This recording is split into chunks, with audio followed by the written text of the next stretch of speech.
153 straight days of Clippers talk. Welcome in. I'm Adam Auslund. We got a new episode for you guys today. If you'd like to call in, phone number is 877-520-1150. Today we're going to review some of the post-game comments coming off of James Harden's 50 ball last night in the Clippers' victory over the Detroit Pistons. Incredible. It's the all-time high, scoring high at Intuit Dome, set in the first season. It was historic in some ways. First guy to go for 50 in your newest arena. DeMaris said first, he's in here. So, first quarter, James Harden had 23 points. The Clippers led 23-10, up by 13, after he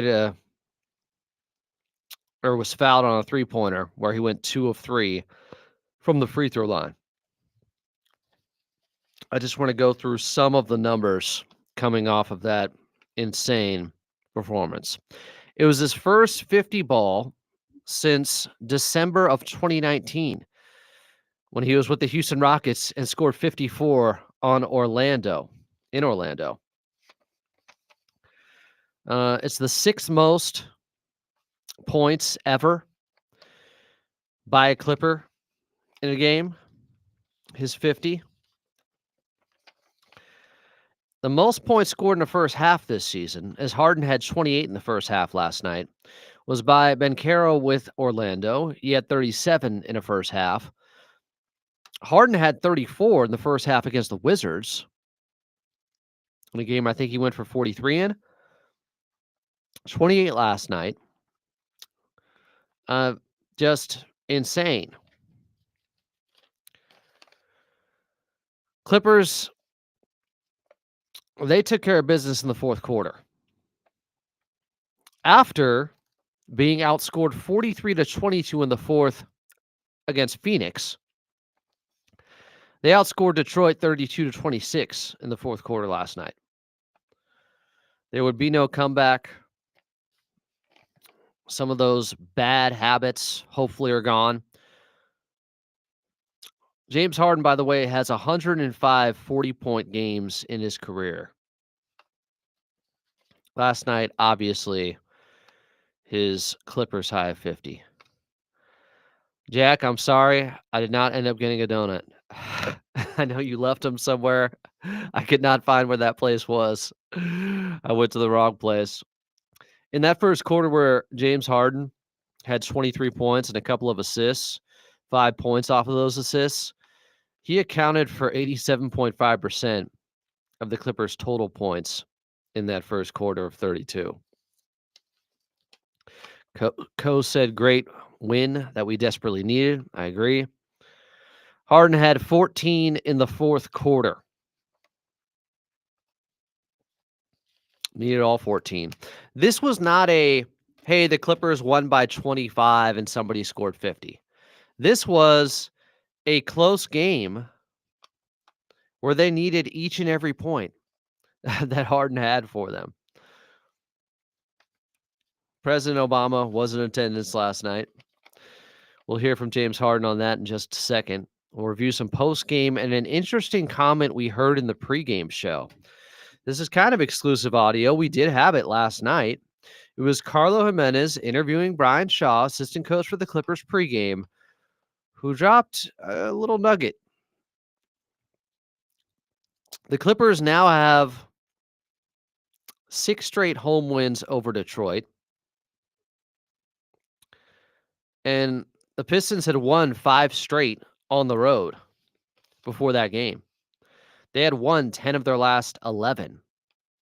Big Zoo, by the way, 6th straight double-double, his 40th of the season. Harden with a season high in free throws made. More on that coming up. Detroit was salty about it.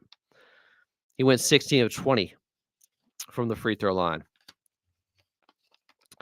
DJ Bobblehead, Alex Webb got his last night. Maybe if you guys stick around here in this episode, I'll give one away. How about that? Clippers shot a season-high 54.2% from 3 last night. They didn't take a lot of them. They only attempted 24, but they went 13 of 24. That's 54.2%, highest three-point percentage in a game this season. So far this year in the NBA, a player has scored 50 or more points in a game. It's happened 16 times. SGA has done it 4 times. Hadn't had a 50-point game till this year, and now he's done it 4 different times. If you guys are just getting in here, welcome to Clippers Talk. Coming up, I got some juicy audio. We're going to review a lot of audio. We'll also talk about the Knicks game tomorrow night a little bit. But I do want to get into the title of this video and why I'm saying is less still more with James Harden, even after a game where he leads them to a victory and drops 50. Let's hear from him post-game last night. So what got into you tonight? Every game counts. So thought we played well enough last game. We just gave up too many transition points last night, and tonight we want to make a conscious effort of doing that. And I think the most important thing is win the game. Knowing that we had a lot of guys out, we just got to be a little bit more aggressive in scoring and making plays. Yeah, he brought the nosebleed back. His dunk, the nosebleed. He got up for that one down the left alley. That in a minute. What was your favorite part besides the win? Obviously, what was your favorite part of just being out there? The win, being back at home. I feel like we ain't been at home in a few weeks. Yeah, it had been 21 days since the Clippers played it into a dome. Energy does it take to score 50 like that? Does it take How much energy does it take to score 50 like that? a lot out of you? No, I mean, I can do it, So it's like not my first time. So for somebody who's done it probably their first time, would say it takes a lot of energy. But for me, it's just understanding the game. It's the game within the game. President Obama was in attendance tonight. Did you? Yeah, man, I wanted my pick with Prezi after the game, and he left. I guess he wanted to beat traffic, but we got a pretty cool relationship, and we met a few times, so it was pretty cool to see him at the game. Just probably the reason why I play so well. Crediting your former president, Barack Obama, for why he played so well. Oh, before the game, you posted about Sylvester Turner passing away, and what relationship was tight, man. We grown since I've been in Houston. He did a lot of great things for the community, for the city. We partnered up to make that community, that city better. Donations and just giving back. He was doing it in more depth, but we had conversations and meetings about, especially after the hurricanes and things like that. So I don't know what the reasoning for it was, but it's sad. He was a great human being. They don't seem to be the lousy Pistons team we've seen in previous years. No. That was him talking about the former Houston mayor who passed away at 70 yesterday, Sylvester Turner. Just giving back. He was doing it in more depth, but we had conversations and meetings about, especially after the hurricanes and things like that. So I don't know what the reasoning for it was, but it's sad. He was a great human being. They don't seem to be the lousy Pistons team we've seen in previous years. No. How tough a game did they give you tonight? I mean, they've been playing well all year. We played them, I think, last week or something, like a week and a half ago or something. So no different. I think the engine of that, another engine of that team is Cade. And the last couple of years, he hasn't been, healthy for the most part. This year, he's been healthy. He's an all-star. And then the front office, put some, good pieces around us from shooting. Obviously, they got 2 really good bigs and just players around them. So, it's a very tough team. I think they're in the playoffs right now. So, very, very tough team, physical team, can shoot it, and they're led by Cade, who can do everything. Is the beauty of the NBA is a night like last night can happen, and then 24 hours later you get the opportunity to just kind of put it in the rear view. Yeah. It's the beauty of this league. Things aren't going well, you got to continue to work through it. Things are going the best, you got to stay humble and continue to work. No matter what, put the work in. You got to continue it and stay focused. Things can change for you like that. So I've been in this league a long time. I've seen it. Obviously with myself and then with other players around. So just trying to be as much of the leader as I can and communicate to the guys like things aren't going our way. I mean, I feel like every loose ball is not going our way. Can't get back in transition. Like it's just everything. But you got to just figure ways to fight through it and get closer and be tighter. And tonight was a good start for us. So we get some rest and we got another one in a couple of days. So you mentioned recognize. He touched upon there how quickly things can change in the NBA, as they have for the worse for the Clippers post All-Star break, but it can swing the other way. It can snap back the other way in a positive way for this team too. And that you had an opportunity to be more aggressive, just knowing where you guys have been the last 7 or so games. Was that a bigger point of emphasis coming into this game, knowing that you had an opportunity to do what you did? Our point of emphasis is, transition defense, rebound the basketball, do the small things defensively for the most part. Like offensively, it's I can get opportunities every night, but Kawhi come back, we got Norm, Zoo, we got Bogey now, so I got to be a little bit more of a facilitator. But I can be aggressive if you need me to be and do it every single play. So tonight was just one of those nights. Kevin was saying that. I thought that was interesting. That's partially of what I want to touch upon with the subject of is less more still with James Harden, even after he had a 50 ball last night. Well, the context of this is no Norm, no Kawhi, no DJ, no Ben Simmons, second night of a back-to-back. Of course, there's more pressure on him to have to go out there and score. Does it need to be like that every night? No.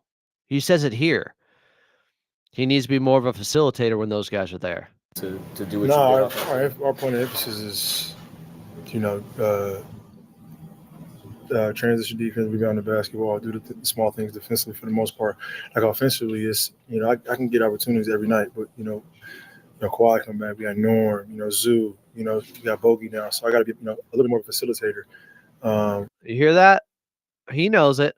Basketball, do the small things defensively for the most part.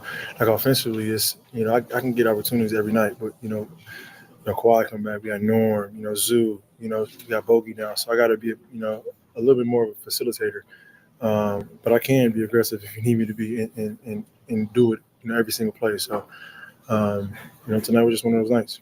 Kevin was saying last night in Phoenix how important the crowd was to help encourage the team even when they're struggling. Like you guys were in this the whole time, but what was it like to come home and that crowd? Home court advantage. Like I said, we haven't been home in a few weeks, or it feels like it. So just to be back home, felt really good.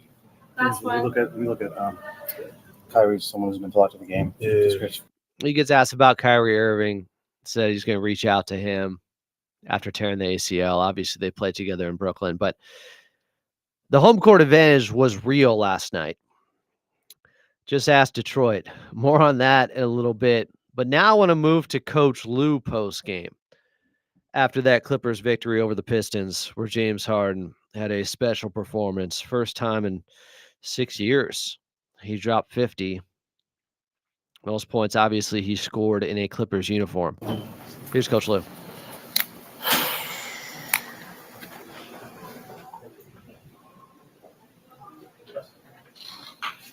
Ty, after last night and turning the page 24 hours later tonight, is that kind of the beauty of the NBA is no matter what happened the previous night, you can always get it back the night after? You have an opportunity to get it back. I don't mean you're going to get it back. Yeah. But like I said, by giving away a game last night and having the resilience to come back tonight, on a tough back-to-back against a team that's, really well coached, been playing at a high level, and being shorthanded to come back and get a win like this just says a lot about our team, and it was good to be back home in front of our fans and, being back into it, was good for us, after 8 straight road games. And so tonight was a really big win for us. I thought we got a contribution from, every guy that played tonight, and so we needed that. Sorry. Have you had any recent conversations with James about his shooting, and what it's like to see him have a performance like this tonight? Well, I talk to James after every game, every night, for the most part. He says he talks with James after every game, after every night. So 2 point guards.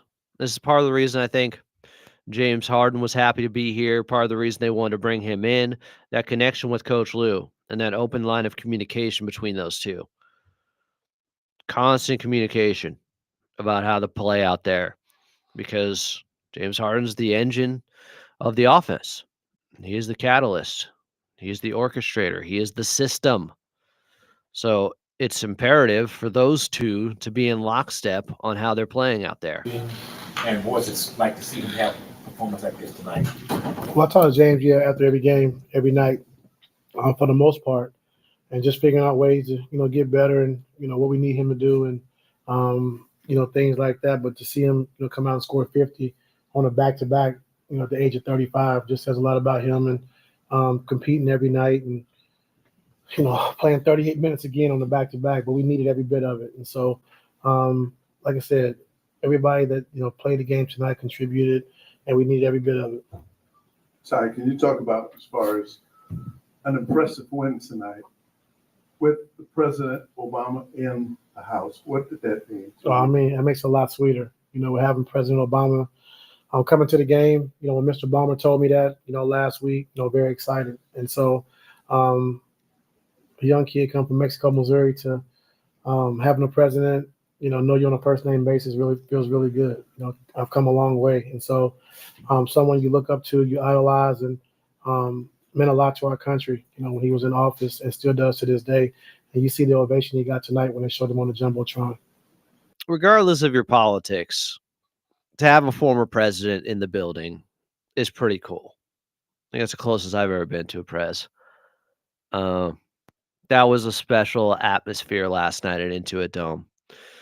Not that having Jared Goff there wasn't cool too, to watch his Detroit team, but I think he got outshined a little bit by President Obama being there. And there was just a different energy in the building. It was as close to it felt like a sellout It felt like a sellout crowd. That was needed for the Clippers' first game back, to have that type of energy. That's what creates that home court advantage that James Harden was talking about. And Coach, when you said last night that you wanted the team to play through the game and play the right way, when Detroit went up midway through the fourth, it kind of felt like maybe here we go again. But your guys were able to come in, withstand that run that they had, and finish the rest of the way. What does it say about your team moving forward and how you guys can grow from this?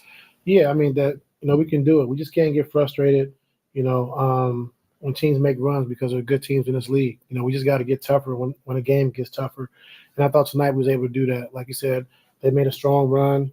They're a good team. They've been playing very well, and to withstand that run and come out with a win, that was huge for us. But that's what our mindset has to be every single time. When the game gets tougher, we got to get tougher. And so we did that tonight. I loved hearing that because they haven't been mentally tough enough. They haven't been this season. I believe the number is 11 times this year they have led by 10 or more and have blown those games. Now, 10 is not a big number. This includes games where they were up by 23, obviously against Phoenix, up by, was it 22 or 23 against Indiana? We've had 3 games where teams have come back on them down 20. They have to have more killer instinct. They have to be better at putting teams away. And Coach Lou is saying when the game gets tougher, we have to be tougher. Like, you have to realize you're living in that environment all the time. Teams are going to make a run. This is the NBA. This is the modern NBA. And you have to be able to withstand it and embrace it. Something LeBron always says. I don't know who he got it from or what coach was preaching this. Maybe it was Coach Lou. Get comfortable being uncomfortable. It's kind of like that. Ty, if the president's going to be here, resulting in James scoring 50, you guys get that happen a little more often? Get him here for 20 more games. Yeah. But just James in general. I mean, I had the rough second half yesterday. Did it look like he came out trying to set the tone? I think he had 23 to first 30 or something. Yeah, he had 23 in the first quarter. I thought, but he was more direct. It was like getting right into his shots, getting to his spots, not over dribbling, just getting to his spots. And so when he's making his step back three, of course he can get to the free throw line, he can get to the basket. But when he's making his three, it's a tough cover. And so tonight, starting the game off, I thought we really did some great things defensively. I think they had 12 points with like 3.5 minutes to go in the first quarter. Second unit, we just got to get better with that group defensively, like understanding what we're trying to do. But it's a young unit, a young group, and just we need them guys just to play hard, just compete. They're gonna make some mistakes, and we understand that. I thought Kobe and Jordan last night were pretty good for the Clippers overall. When in the context of things and what they needed from them on a night like that, where they both had to play 17 minutes, they each had a putback. What Coach Lou was saying there, just simplify it. Just play hard. Don't beat yourself up. You're going to make some mistakes. You're young, but just play hard. But James set the tone early, like with his offense for sure. Coach, Bogey was able to make some big shots for you guys there in the fourth quarter. Just what's your thoughts on, his performance tonight, and how has he adjusted, with the team after the trade deadline? Yeah, I mean, his performance last night was really good. We only got him one shot in that second half, but yeah, I made note of that.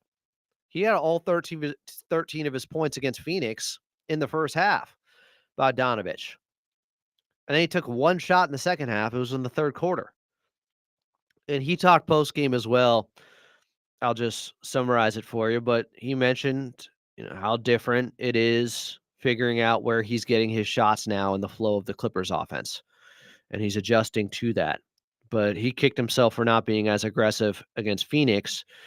He was much more in the fourth quarter. Those back-to-back three-pointers, the steal he had, the offensive foul that he drew.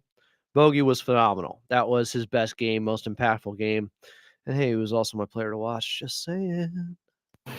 Be able to handle the basketball, I think, take some pressure off of James, be able to run pick and roll, make plays, get to his spots. And then he made 2 big threes down the stretch. So he just get more and more comfortable, trying to understand the offense, where his shots are going to come from. And like I said, the last 2 games, he's been really good. He had 3 assists. I remember at least one of them to Ivica Zubac where he passed it back kind of behind his head to Big Zoo for an easy one. But he also got to the right block multiple times where he tried to get it up over the trees, over the big men. And even though he missed, because he was drawing that defender that big, Ivica Zubac was there for the easy putback because his man was worried about Bogey. I love seeing that level of aggressiveness, even in those misses there. Him getting to the basket, he's a 3-level scorer, Bogdanovich. I've been a huge fan. I've been telling you, do not give up on him. They need him. He is necessary for this team. They need his skill set desperately. So you can't give up on a guy like that. And guess what? Now he's shooting 34% from 3 as a Clipper. After, I want to say his last, let's see here. I think his last 5 games now, he's close to 50% from 3. So that 1 for 12 performance that he ended up having, he ended up having in Detroit in that 106-97 loss just about 10 days ago. Well, let's see. Since then, 1, 2, 32, 6, 10, 11. He's 15 for his last 32. That's 47% from 3. That's his last 5 games since going 1 of 12 from 3. 15 for his last 32. You don't give up on a guy who's a career 38% three-point shooter that last season was 5th in 6th Man of the Year voting. He had just come off one of his best years. You don't give up on him. So many people were trashing him in here. Clippers Reddit, everybody just going after him. Not the way. Because they don't have any other option, first of all. He either figures it out Like, I know it's crazy to say, but that's a ride or die guy. He figures it out with his shooting, or they're in deep trouble. They need more shooting. With Norm out right now, especially. And Bogey last night was awesome with his 23 points, 8 of 16 from the field, 3 of 6 from the outside. But those back-to-back three-pointers in the fourth quarter, they don't win without it. He also put the finishing touches on this one with that fall-away baseline jumper on the right side. He's like that. He had a couple of fall-aways, I want to say also from about 14 feet out in the game. Again, 3-level scorer type of guy. There is real potential there. He can really help this team out. And especially in the second unit. I know he was starting because out of necessity, and he can do some of the stuff Norm does. Last night was a Norm Powell type of performance. Efficient 23, 3 3-pointers. Okay, it's a little bit below Norm because he's been averaging just above that. But yeah, if he can be like Norm coming off the bench for this team, that would be huge. So you mentioned decisiveness when it comes to James. Like, what's the key to him, like, consistently maintaining that? Like, what did you see early and late and often in this game that you want to see carry over consistently this month? No, I just thought he was more poised. Took the defense gives him, and there are times, like I said, when we have Kawhi and Norm on the floor, your shots don't come the same. And I thought he was more relaxed tonight, understanding that was going to need scoring, was going to need him to be aggressive, and he was able to do that. James Harden is most comfortable when he knows he's the focal point of the offense. That is clear. When he knows the ball is going to be in his hands a ton, when he is the system. But for this Clippers team to reach their highest of highs, for them to be optimized perfectly, for them to be at their best offensively, that means Kawhi's going to be out there. That means Norm's going to be out there. They have to play well together is the point. And that's why I'm saying, even with the game he had last night, I'm looking for things that are sustainable. And I'm looking to see what this group can do when fully healthy. I know that's asking a lot, but that's the only way they're going to be able to make a run, to make some noise in the playoffs. They still need to get there, by the way. But last night was necessary, and James Harden deserves all the praise in the world for being able to flip that switch and go back into Houston James Harden mode like that on the second night of a back-to-back where he's playing 40 minutes. But it can't just be you get that great version of James Harden when he's all there by himself. He has to blend in well when the Clippers are healthy. Pick his spots, not force it too much. Be more of a playmaker, and he said that post-game. So I'm not overly worried about it. We saw him do it a ton last season for this team when they had their best regular season run ever. So I'm just saying, as great as last night was, this Clippers team is only going to be able to peak if they can get healthy and get everybody on the same page, having defined roles. That's how you're going to have your most efficient offense ultimately. But James was heroic last night. Maintaining that, like, what did you see early and late and often in this game that you want to see carry over consistently this month? No, I just thought he was more poised. Took the defense gives him, and there are times, like I said, when we have Kawhi and Norm on the floor, your shots don't come the same. And I thought he was more relaxed tonight, understanding that was going to need scoring, was going to need him to be aggressive, and he was able to do that. So to be able to score 50, on a back-to-back at his age, just shows you a lot about his game. Bastian Schweinsteiger asked something here. Why does Harden have to be the sacrificial lamb offensively? Why can't Kawhi sacrifice given he's played 20 games? James has carried all year and played 60 games. Well, it's simple. Harden has to sacrifice because the ball is in his hands the most. He has to defer. If he doesn't, those guys aren't even touching the ball. He can go into an ISO mode that can be extreme at times because that's how he's been programmed from his Houston days. And it works. And he has a system. And he is one of the best floor raisers I've seen in NBA history. But where is he when it comes to raising your ceiling, especially next to other great players? Can he mesh and blend in cohesively where he's still great and efficient out there and everybody else is getting touches and staying in rhythm too? That's the best way for this offense to survive, because if you just have a one-man show out there, that's much easier to stop.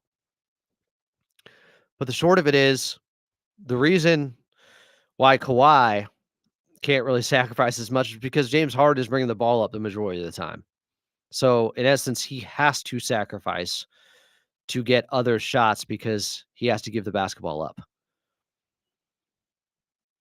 Do you feel like that was like the case even really for the entire offense? I mean, Zoo still got his shots, Bogey still got his. It wasn't like a democracy tonight. Like, your best players got the majority of your shots tonight. Yeah. I mean, the game usually dictates who's going to get the shots. You know, if you're playing the game the right way.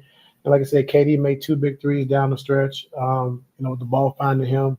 But just playing through the game. Just picking your spots, understanding, what we're trying to do and how we're trying to attack. And I thought we did a better job with that tonight. Last one. Coach, how consistent has Zoo been this year? I mean, every night he seems to step up.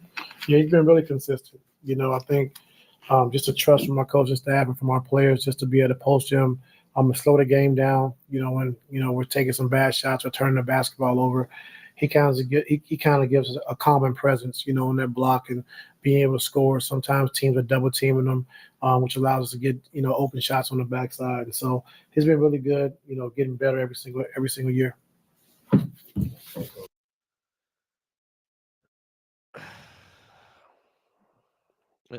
Like, all James has ever done is blend and mesh with other stars. Upending the offense to force feed Kawhi, who is in and out every other game, is more damaging than it is rewarding.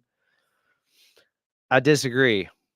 And the numbers will tell you that it's not more damaging than it is rewarding. The on-off numbers, when Kawhi's on versus when he's off the floor. When he's on the floor, they are 6.8 points better per 100 possessions offensively. That's all you need to know. They go from an offensive rating of 116.9 to an offensive rating of 110.1 without Kawhi Leonard. He makes a huge difference offensively and makes things easier for everybody when he's out there, including James. And we talk about it all the time. James Harden does look extremely taxed at times. Playing through Kawhi is the most effective way to run your offense on this team. That doesn't mean James is not getting shots. That doesn't mean he's not included in the offense. He needs to be aggressive still. But Kawhi is extremely good at taking care of the basketball, making the simple, easy decisions out there. And he's one of the most efficient players in NBA history. It's pretty simple. Let's see what we got here. I think we got a caller. You're on Clipper Stock with Adam Auslund. What's your name? Where are you calling from?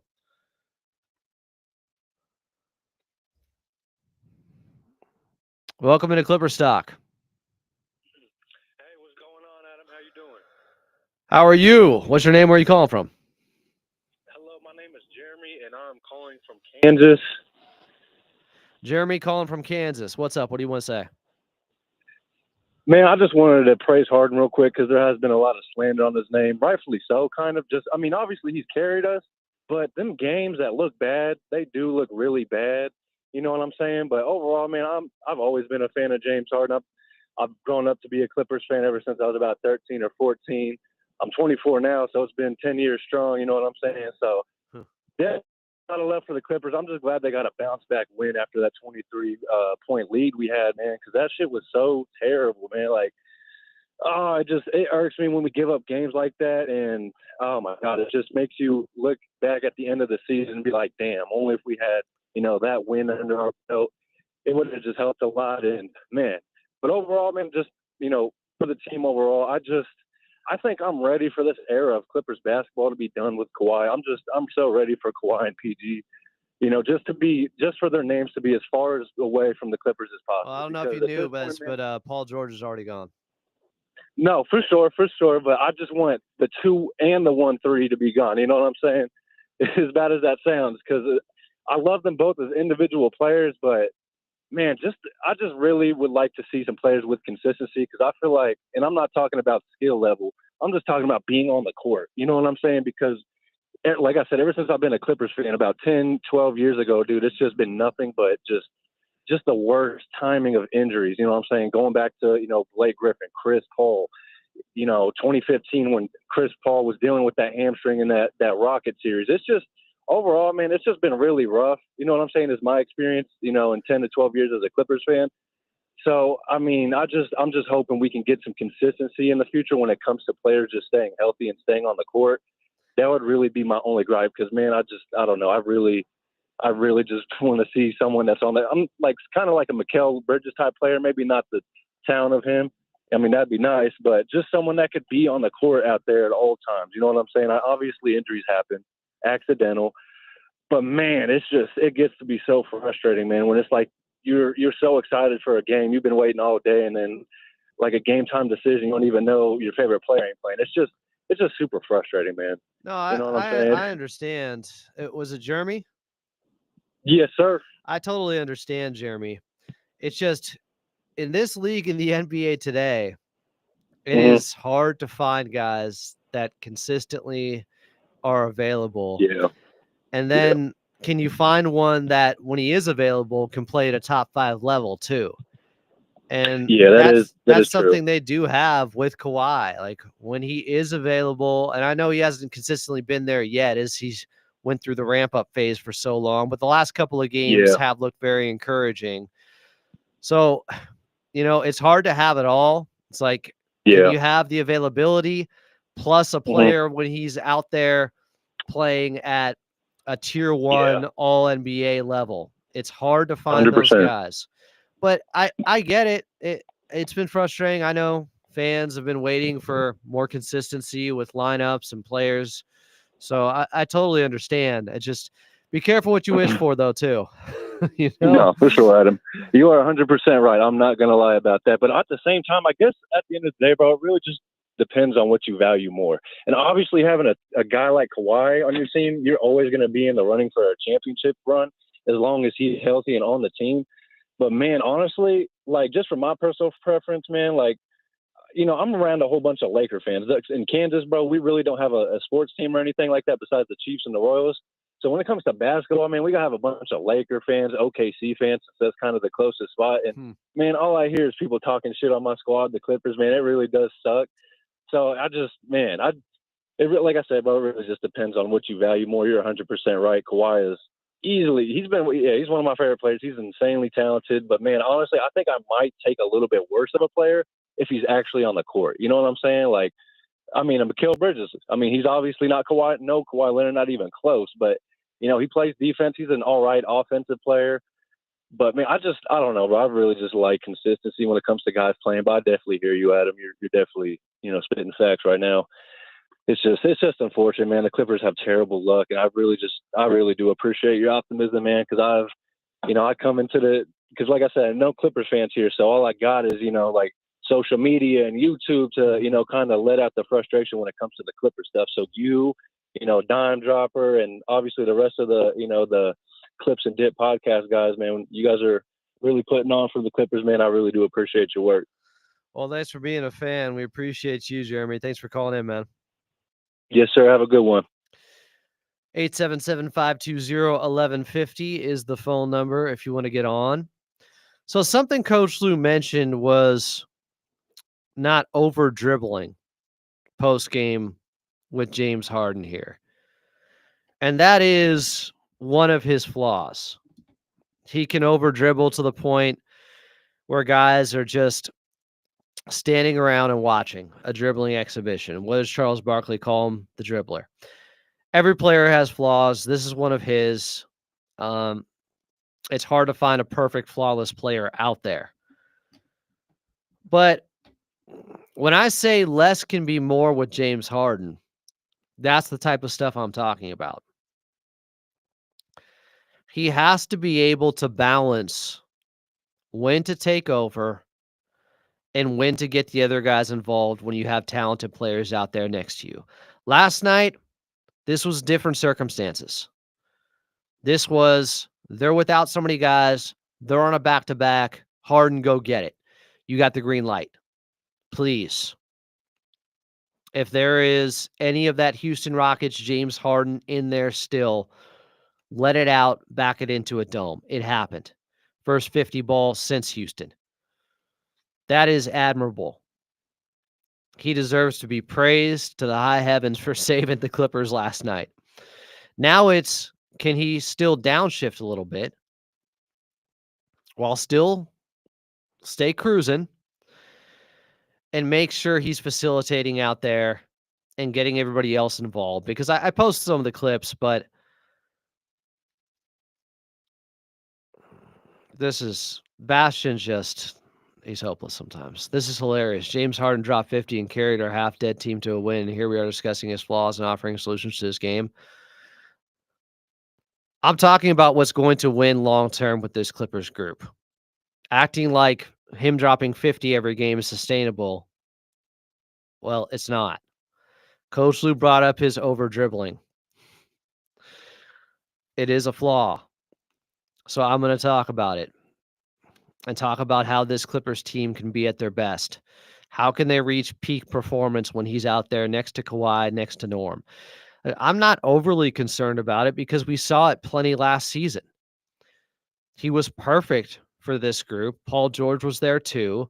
Norm is kind of playing that role now. Paul George at times didn't like being relegated to a catch and shoot guy at times. Norm's cool with that.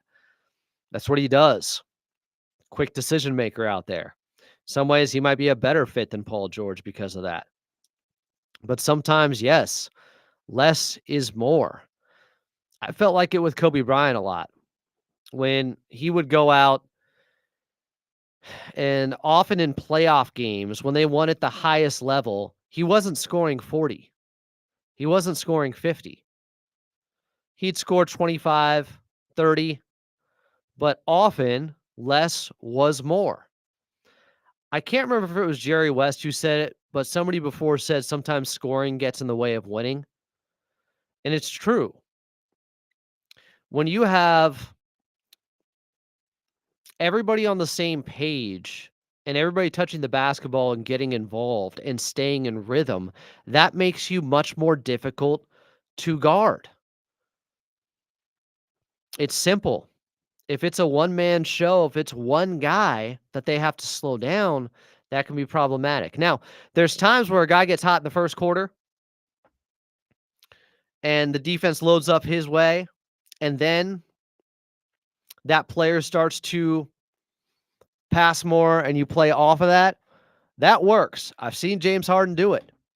It's not that somebody can't have a ridiculously hot quarter or a hot game. Sometimes it happens even if Kawhi is out there. Maybe James Harden is just on one. Ride the hot hand. There's something to that. But for the Clippers to be at their best offensively, it's everybody being a threat out there on the floor. 877-520-1150 is the phone number. I think we got Ryan here. Ryan, you're on Clipper Stock. Hey, how's it going, Adam? Ryan, where are you calling from? Santa Ana, but I'm out in Jersey for some training. Right on. What do you want to say? Just that finally first things, just when I thought I was out, they keep pulling me back in. James Harden played great. Zoo and Bogey finally did what you were talking about that he was going to bring to the table. Finally, I think this is the first time I've seen the free throws work in our favor, in which Harden was notoriously famous for in Houston. And so he got 20 free throws last night. I saw that Pistons staff and players complained about it, but I'm glad that it worked in our favor. Hey, Ryan, could I play sir. some of that and we'll get back to you here? I want people to hear, since you brought it up, it might be a good segue and transition to hear from JV Bickerstaff here post game. But stay right where you are. We're coming back to you. But this is I'm here to help your segments out. my guy. On how the rest of the game played out. Offensive foul, and they went on the run from there. Coach, midway through the fourth, Bogdanovich hits the back-to-back threes and then coaxes Beasley into the offensive foul, and they went on the run from there. What was your take on how the rest of the game played out? I mean, he give him credit. He made shots. They were contested shots. The offensive foul was questionable at best. There was a lot of physicality out there, being played with on both sides, but, they made a choice to make that call, at a tough time for us. How tough was it tonight to get James Harden to play the way you guys wanted him to play? Again, you give him a ton of credit, but if, you're not allowed to put your body on him legally, and he's allowed to shoot 20 free throws, you're not going to be able to guard him. You know what I mean? He's an elite offensive weapon, who can score in a bunch of ways. But, when he's allowed to get to the free throw line 20 times, it just makes your job extremely difficult. I love how matter of fact he is about this. Like, it's almost deadpan the way he's going after the refs here, but also praising James. In the final minute there, it looked like Coffey had picked up his dribble and had traveled with the basketball, but they awarded a timeout? Was that the explanation? They awarded the timeout before the travel happened, but that wasn't the case either. It seemed like, you guys had a slow start, but once he got into the game, that's when things started picking up for you guys. Yeah, I thought he was great. I'd love to see him that aggressive on the offensive end of the floor. I thought he was really attack-minded, and that's going to bode well for us going down the stretch. Okay, there was JB Just post game. Here is a short and sweet answer from Cade Cunningham before we get back to Ryan. It's a back and forth game, obviously, throughout. It was still a 2-possession game with about midway through the fourth quarter. What was it that they were able to do to pull away down the stretch? Get calls. Were able to do to pull away down the stretch? Get calls. Now, this is one of the rarest times that I can remember the Clippers getting a friendly whistle. They did. And so we shouldn't laugh too much because it's going to go the other way at some point. And we've been on the other end of it where we should be able to be understanding to why Detroit would feel like that. But Ryan, my friend, the floor is yours. Yeah, it has been going that way. How many times did we complain about the refs kind of screwing us over and all that? Oh, yeah. It finally worked in our favor. Yeah. It was rare, man. I didn't know what I was watching at times last night. I wasn't shocked by what I heard post game. I knew they'd be upset, but I'm not going to cry. Like, I can't feel too. I wish it happened against a different team instead of Detroit. I like them. I got love for them. I got no issue there. If the Clippers were actually getting calls against the Lakers, then I'd really not feel bad for the opposition.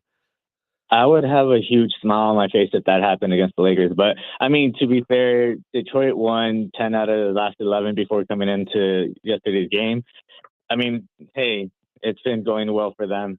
You're right. Just one last thing is that we had the expectations in the beginning of the season of under promise, over deliver. Us as fans, we should probably get back to that sort of mindset. It's been rough. It's been horrible, but we didn't expect to be over 500 during this whole time. So, I mean, we should probably try to get back to enjoy the time that we have as when we're at the games, as with what's going on. But yeah, it's gonna get better, but don't have high expectations that we're gonna win the West or anything like that. Yeah, I think undersell, over deliver. There is something to that. I appreciate the phone call, Ryan. Thanks for calling in. Yes, sir. Coming into the season, I thought they'd be the 6th seed at best. And at that point, I was thinking they might get Kawhi for 50 games.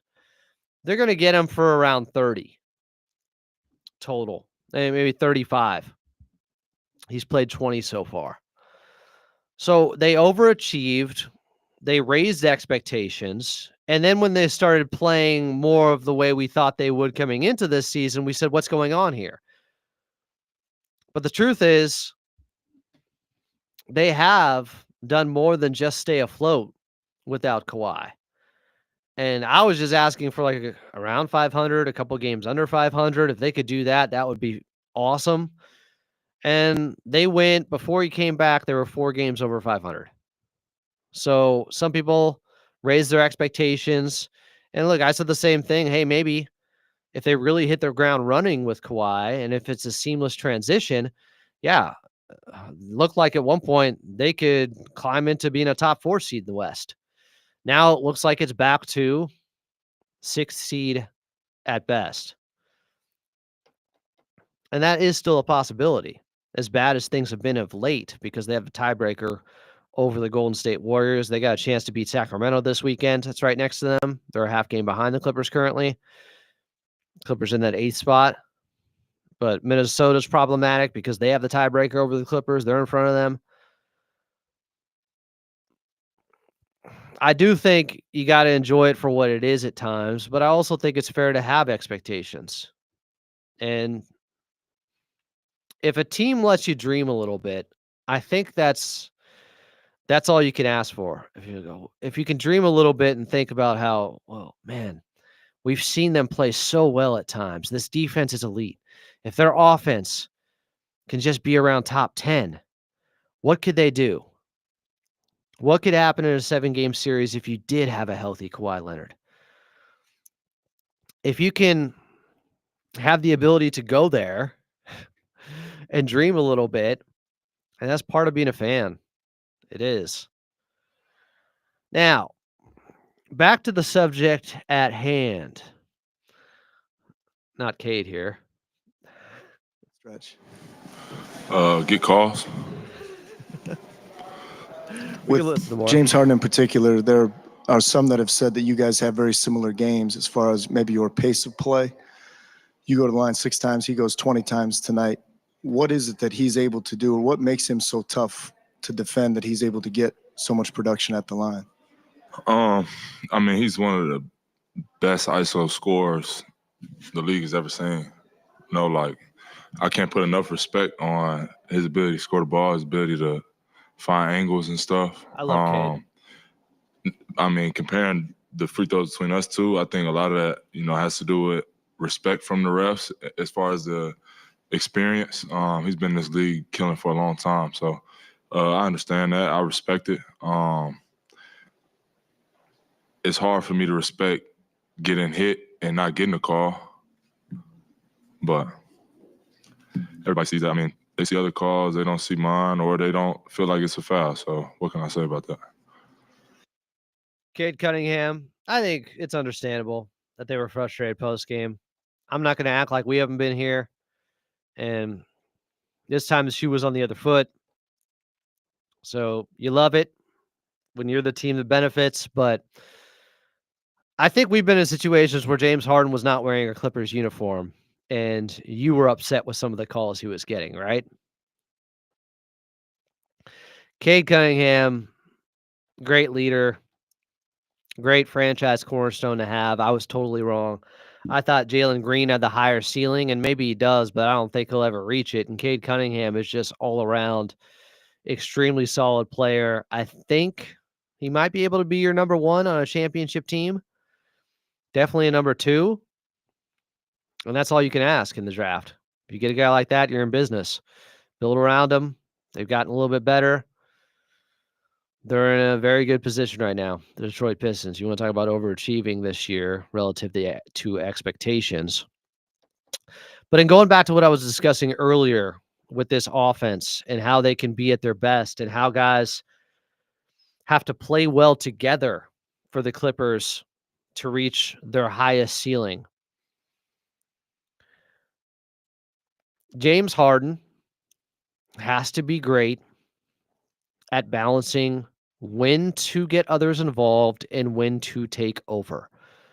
The Clippers are very talented. When they are healthy, their starting lineup with James, Norm, DJ, Kawhi, Ivica Zubac has one of the best net ratings, if not the best 5-man net rating in the league. A lot of talent there. How do you find a way to keep everybody in a good place where they're involved and confident and in rhythm? Well, a lot of that is up to James. And I think he has done a good job overall. And again, last night, that's out of necessity. Guys are out, and he was heroic, dropping that 50 ball. I'm looking long term because the way they won last night isn't that repeatable. Like, that's not going to happen 4 times in a 7-game series. You can't just say, well, why don't we just do what we did last night? Well, James is not going to average 50 points per game. That was a special game. You needed it. They were desperate. He was incredible. One of the greatest regular season games by a Clipper ever, you can say. But I'm looking big picture. And I'm thinking about how this offense can be at their best. And I think when Coach Lou's talking about over dribbling, and when I've shown you clips on here with him taking a tough step back 3 over 2 defenders instead of giving it to Ivica Zubac in the paint, when he has Devin Booker on him, stuff like that has to be minimized by James. Those are the plays that really can't happen out there. Maybe I should play it again just to emphasize this point. Not to pile on James Harden again. All season long, he has been their MVP. There is no denying it. His availability, his talent level, his competitiveness. This team needs James Harden desperately. And many will know that I'm a Harden guy over Russ. I think Harden can take you further as a number 1 option than Russ can. I think Harden could have won a championship if he didn't run into the 73-win Warriors that added Kevin Durant. I'm sure Bastian Schweinsteiger is just trolling. I literally said Harden was heroic last night. I literally said he's been their MVP this season. You're being so disrespectful to James Harden. It's like, you hear what you want to hear. You really do. Everybody does, but this guy is something else. So this is a play I highlighted from the game against Phoenix. This is the type of from the one we saw most of the night. It is a pick and roll. Zoo. Oh, Zoo's got Devin Booker on his back, sealed. It has to be made. If Kevin Durant wants to come down here and leave Kawhi Leonard, great. Ivica Zubac can give it up to him. This is how you create advantages. If he wants to come double Zoo to help out with Booker, awesome. If he wants to leave Kawhi, this is how you create advantages. They're trying. Zoo's got to get out of the paint. Step back. 3-pointer over 2 defenders. No. Comes up a little bit long. These are the plays that when James has a less talented team around him, I'm not criticizing this. I get it. Last night, I wouldn't be criticizing it as much. But he still had Zoo.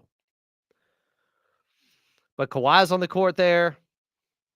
And there have been other times where Norm is out there. And James Harden is taking shots that, quite frankly, are unnecessary given the talent level around him. He doesn't have to force it. But I think it's just instinctual for him because he is the best floor raiser, I think, one of the best in NBA history, if not the best. This is there's a reason he's never missed the playoffs. He can carry a mediocre group around him to the playoffs because he is a damn system. He's an offensive engine unto himself. You heard Cade praise him post-game there.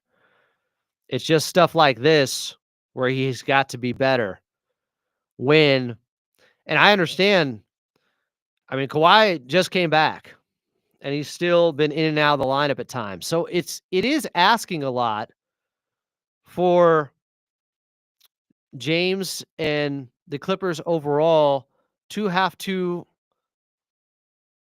fluctuate or be in a state of flux when it comes to who's available and adjusting to the talent around you all the time.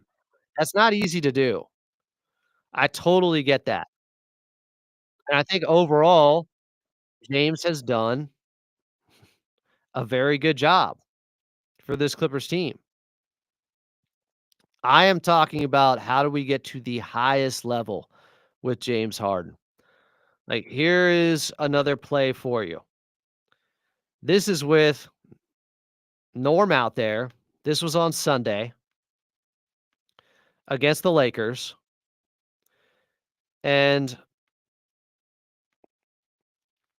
James Harden is going to get into his bag here. Look, he's one of the greatest ISO players ever. Vitsa Zubac sets the screen, and now Vitsa Zubac has Luka Doncic on him. Oh, there's Norm on the right wing. There's Kawhi on the left wing. Coffee, far side corner. But Ivica Zubac is calling for the basketball here. James Harden has Jackson Hayes on him. He says, I like the matchup. And he settles for a step back. Turns out to miss everything. James is a supercomputer. He is a machine with how he looks at offense and how he reads the floor and what he's looking for when it comes to efficiency. How do you optimize every possession? That is something James Harden thinks about. I would say this possession is not being optimized fully because Ivica Zubac has Luka Doncic on him. Mistakes happen. You go through the tape of every game, you're going to see it for players all over the place. I'm not trying to, nitpick James Harden too much here. I'm talking about how this team can be at their best offensively. And I heard an interesting quote, and you guys know what a big fan I am of Ivica Zubac and how he needs to be featured more.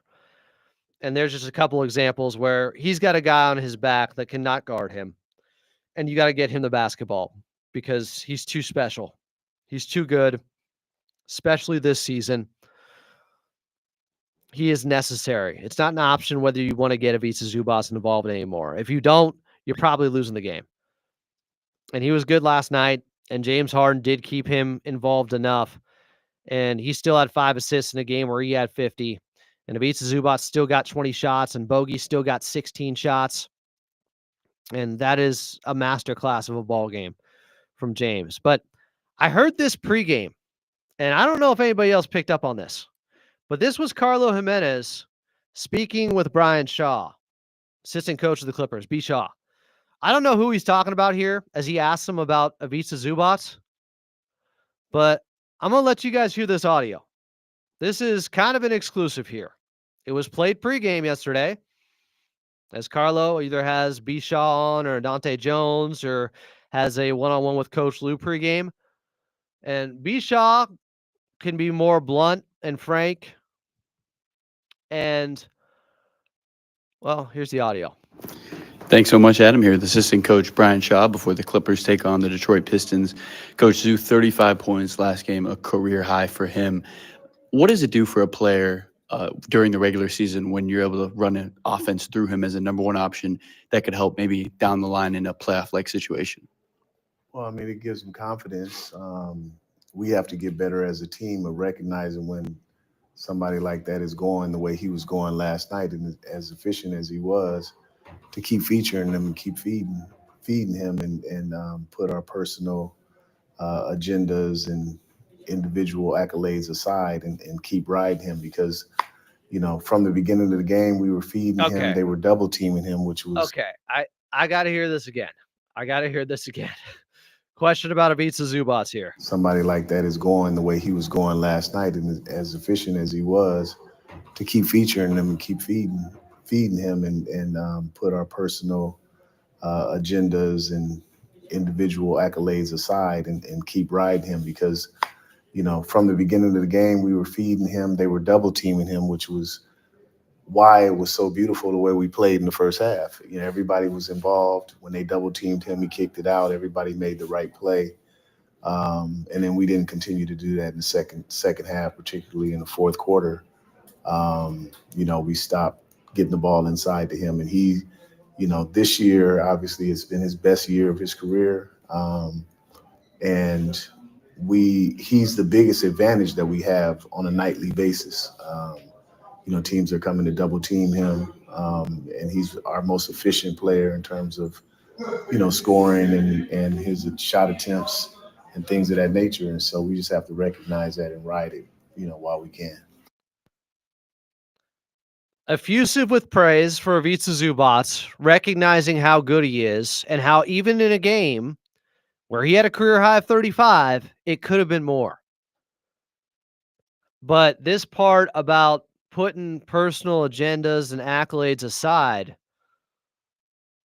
I don't know if this is a general statement or if he's talking about a player specifically.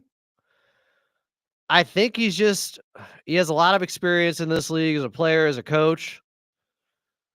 There are different ways to read into this. I'll play it one more time for you. Brian Shaw here. Career high for him. What is distance? Coach Zoo, 35 points last game, a career high for him.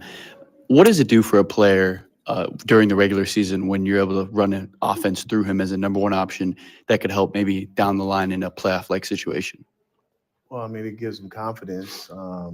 We have to get better as a team of recognizing when somebody like that is going the way he was going last night and as efficient as he was, to keep featuring him and keep feeding him and put our personal agendas and individual accolades aside and keep riding him because, from the beginning of the game, we were feeding him. They were double teaming him, which was why it was so beautiful the way we played in the first half. Everybody was involved. When they double teamed him, he kicked it out. Everybody made the right play. And then we didn't continue to do that in the second half, particularly in the fourth quarter. We stopped getting the ball inside to him. And he, this year, obviously, it's been his best year of his career. And he's the biggest advantage that we have on a nightly basis. Do you hear that? He's the biggest advantage we have on a nightly basis. If you're wondering, Miss Shakes, why I'm always going nuts when Ivica Zubats doesn't get the ball enough, and you say, oh, it's annoying, Adam's talking about it again. He's the biggest advantage they have on a nightly basis. Coach B. Shaw just said it. Why do you think I'm pulling hair out? I'm looking all right, but there is an easier path to victory.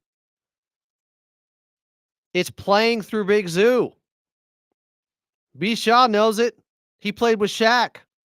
I'm not comparing them. It's just Big Zoo was dominant in a Shaq way against Phoenix and could have easily gone for 40 plus. Easily.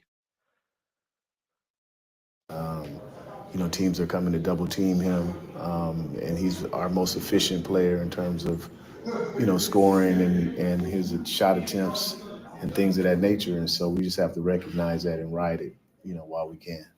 And one.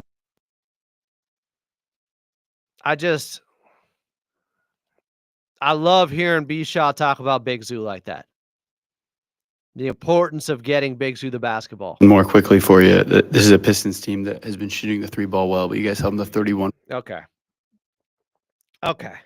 So, that was some interesting audio, to say the least. My ears perked up when I heard it pregame. And I'd rather just focus on the part about Ivica Zubats and needing to get him the ball more. I think B. Shaw was just speaking generally. When a guy's that good, everybody has to put their own individual aspirations to the side and make sure that player in Big Zoo is getting the basketball. I think that's all that was. That's what I'm going with. 877-520-1150. 877-520-1150. If you guys want to get on here on Clippers Talk, I'll stay with you for a little bit more. People are inferring that he must mean James Harden there. I don't know. I don't know about that. I don't know. He didn't say that. But it was an interview that played on our pregame show, and I wanted to listen to it again. Make sure my ears did not deceive me. I'm just saying this Clippers team obviously needs to make Zoo more of a focal point, more of a priority. Oh, he is absolutely one of the best finishers around the rim. Last season, guys, he was the best from 5 to 9 feet out in the NBA. He was better than Jokic there from 5 to 9 feet out. That's pretty good. Let's see where he's at this season in that area. I'm going to filter it down to centers from 5 to 9 feet out. Last season, he was about 67%, I believe, from 5 to 9 feet out. Where is he at this season, Ivica Zubac? 54%. But Jokic is 55%. He's right there. He's right there. That's float game. That's hook shots, 5 to 9 feet out. Let's see how many he's taken, how many shots.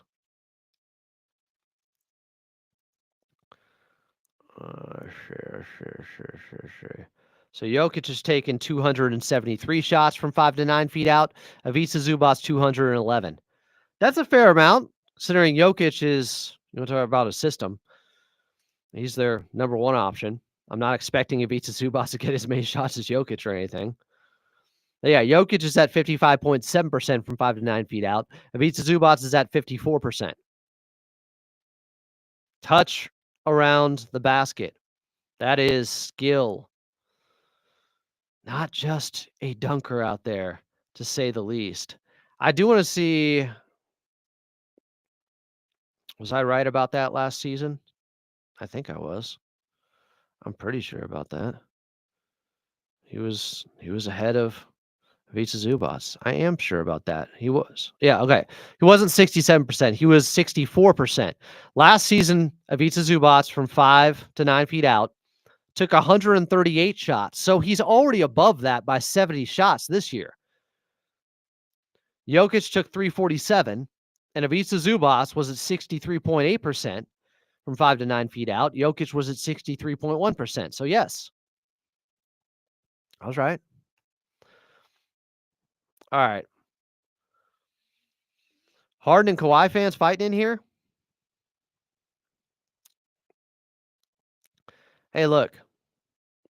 He could just be talking in general, B. Shaw, because he's seen so many examples in his experience over the years of, guys in his past maybe who have been too worried about the individual accolades.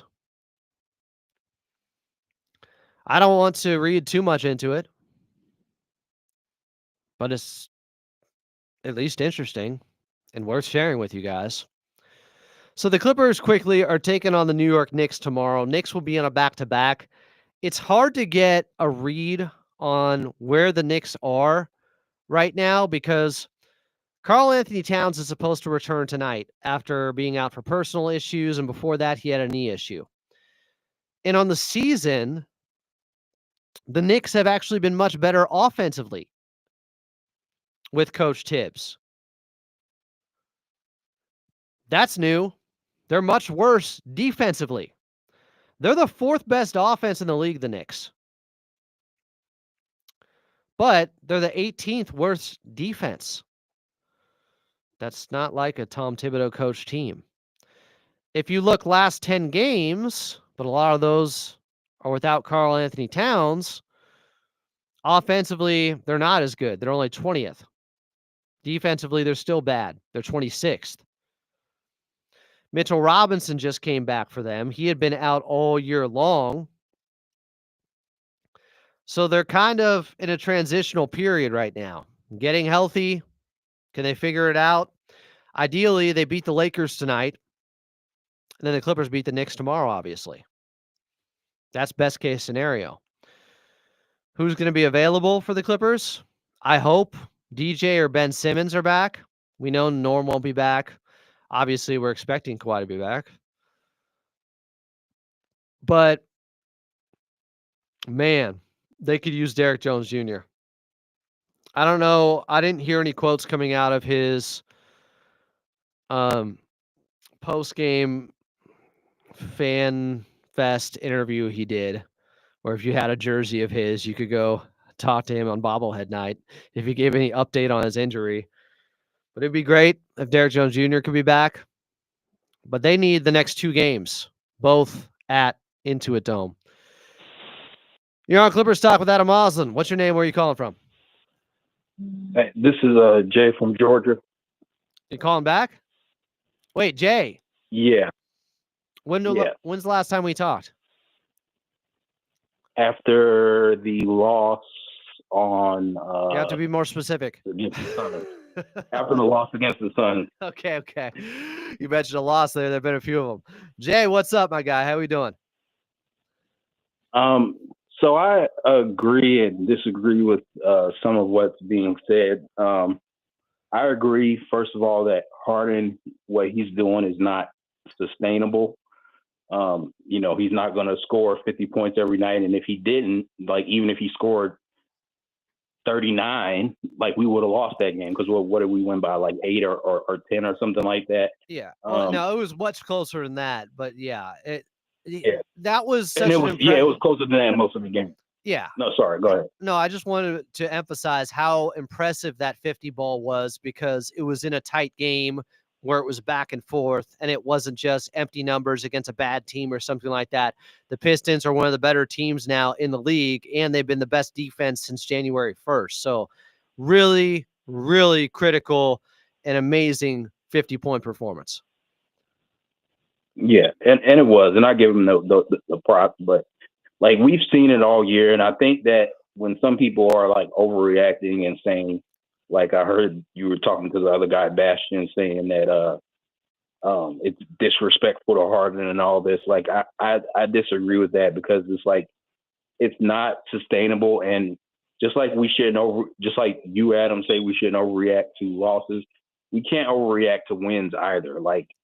Let's not forget we were losing 5 of 6 and Harden wasn't playing that well. And that's not to bash him or anything or take away from his 50-point game. But it's called fair analysis. It's called fair analysis. Yeah. As long as you do it for everybody the same way. Yeah, exactly. So Harden, I think the best version of Harden, and by best, I mean the most winning, conducive version of Harden that I personally feel I ever saw was the Brooklyn Harden before obviously they got all injured and then didn't want to be there and all that. But where he was primarily an assist guy and would, help with the scoring. That's how I think he's best used, especially at his age. And I'm saying all that to say he's not Houston James Harden. It's okay. It's okay. It's not to attack him. He's getting older. Every player gets older. Kawhi's going to get older. Every player, LeBron James is the only player who it seems doesn't age. Everybody else is going to get older and not be who they used to be.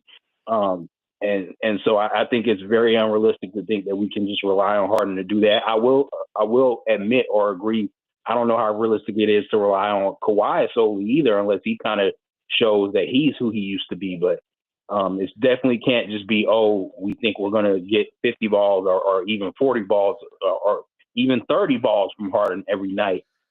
He wasn't playing the best when we were struggling. And again, that's not to bash him. That's just to bring everything into context. Well, Jay, let me jump in here because Bastian Schweinsteiger is just mischaracterizing everything. He said, so it's not disrespectful to slander the guy suiting up every night and carrying us all year in favor of the part-timer. Got it.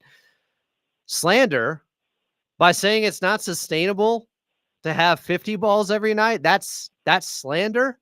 By saying the Clippers still have to figure out how to play together and feed everybody out there, because just having James Harden and trying to go for 50 balls is probably only going to get you so far. That's slander. I think that's facts. I think it's obvious. Like Harden And knows. I would say Harden this. knows that style. He said it post game. He's like, he has to facilitate more when those guys are there. They weren't there last night, so he had the green light, took advantage, and cooked and put together an all-time performance. To act like that's slandering, come on, man.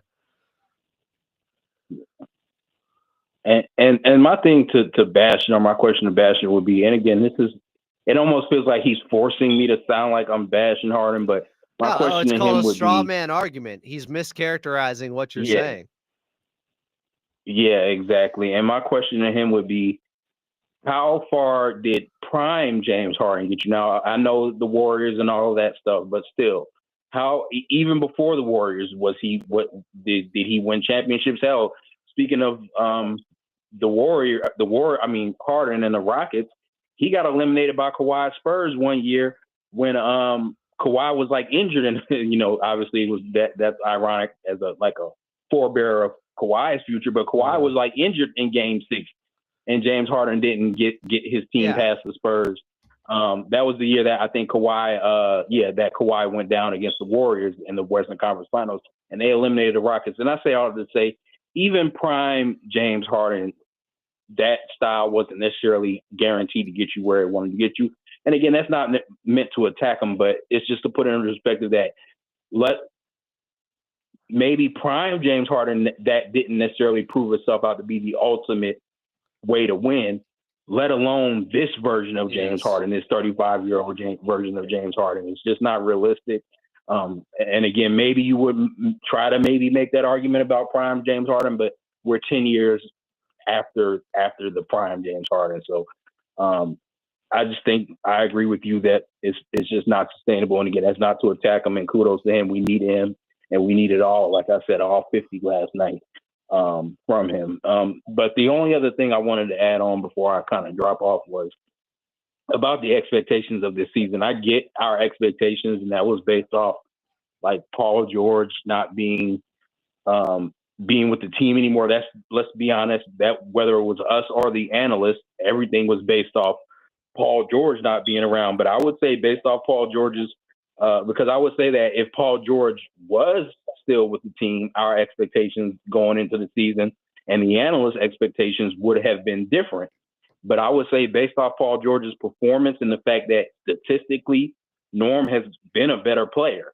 And Paul George, that's when he's been playing Paul George, but not only that, he's missed a lot of games for the Sixers. Oh yeah. So I would say Norman even Powell, though this version of Norman Powell in the 24-25 season is better than this current version of Paul George. Exactly. And so I'm saying that to say that I think that we would still be a lot more disappointed. I think our expectations were lowered because we thought that we would be getting back the Paul George that we were getting before, you're right. The Paul George that everybody thought was going to be, an all-star or borderline all-star guy. And Norm has been an all-star or borderline all-star guy, even though he got snubbed. So I still do think it's okay and reasonable for people like myself to be a little disappointed based off what Norm turned out to be. So, I do hope we at least get the 6th seed.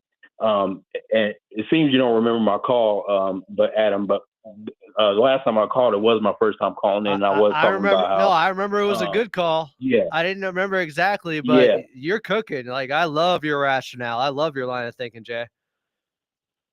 Yeah, you did compliment me the last time too, but I was just saying, I do think that the team, and I was saying this last time, like the team, because we don't have our picks, I do want us to try to go. I don't like us being in like a no man's land type of territory where we're just happy with getting the eighth seed or whatever it may be. I do think either this offseason we should try to make moves to be a team that, obviously, again, nobody's guaranteed to win a championship. 30 teams, only one team wins. But to at least be in contention and have the hope, or trade guys, whether it's Norm, Harden, Kawhi, all of them, for picks, because we can't operate in a way where we're trying to control OKC's picks, because if we try to do that, like even this year with the way things are going, we still could miss the playoffs and give OKC good picks. Harden and Kawhi are only getting older. Again, not their fault. That's just natural, what happens to humans. So if we try to like hold on to them while still not making moves to be more competitive, we could still end up giving OKC great picks without having picks of our own.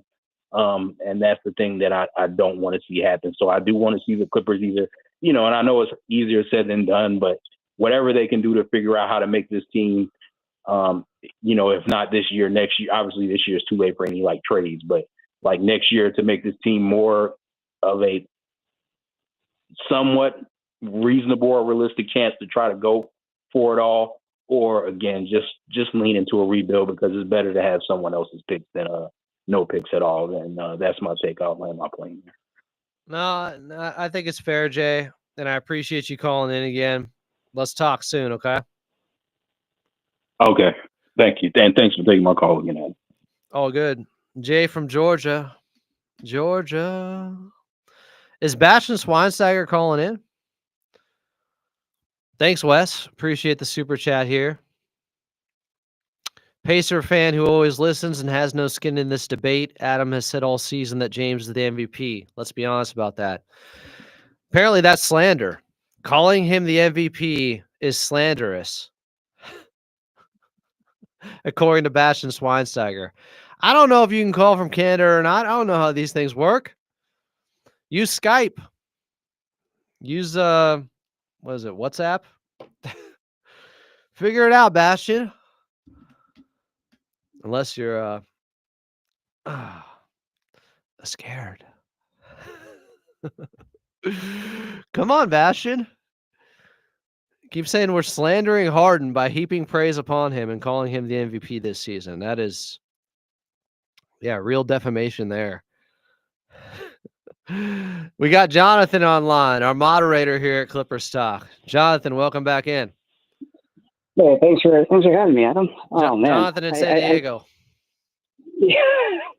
Oh man, that call by Jay was really great. It's great to have like-minded guys who are very sober-minded in their analysis of the Clippers, and it's good to hear.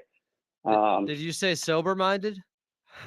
Yeah, sober-minded. Yeah, but he's even keel. It's like not like he was great in his comment on not overreacting to losses and not overreacting to wins. Like the Clippers are what they are, and they are what their record is, and especially in the last like 15, 20 games or whatever, it hasn't necessarily been that great. So yeah, I got to catch up in watching the first three quarters of the game, so I only caught the fourth quarter, but it was great to see ball movement. Harden didn't really. I think he only took like two step back threes, and it wasn't as frustrating. Like I don't think I've seen him have that aggressiveness to look to get to the rim in a long time.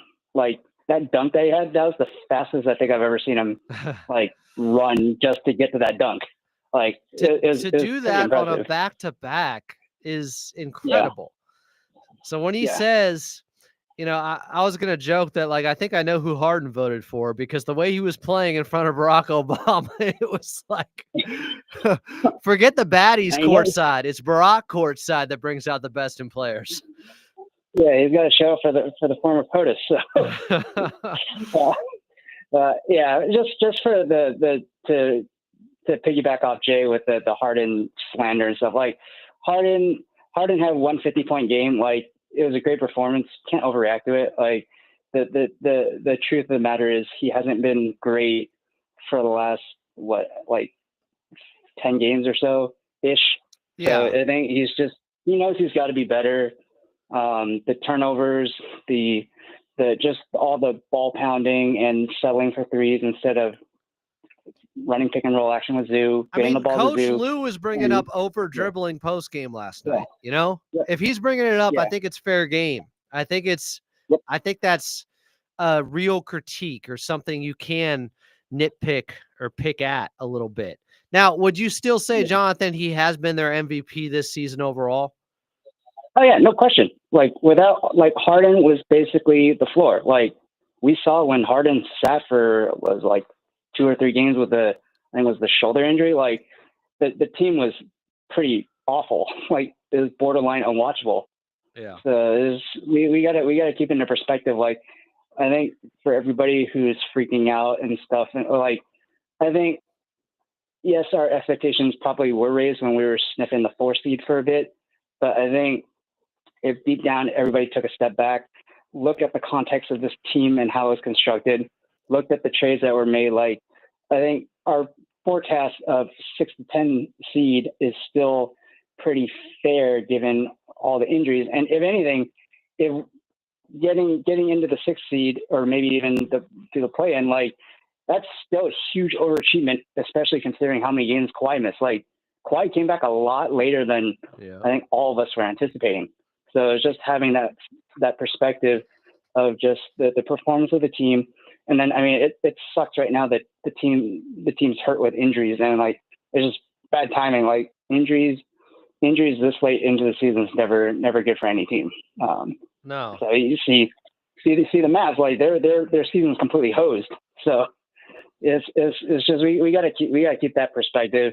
And I think it's fair to critique a particular player's game. Like go back to Bastion. Like Harden has been great. He's the MVP of this team. He's been the floor raiser. But and I've caveated this before. Like I support Harden as a Clipper, but I absolutely can't stand his play style.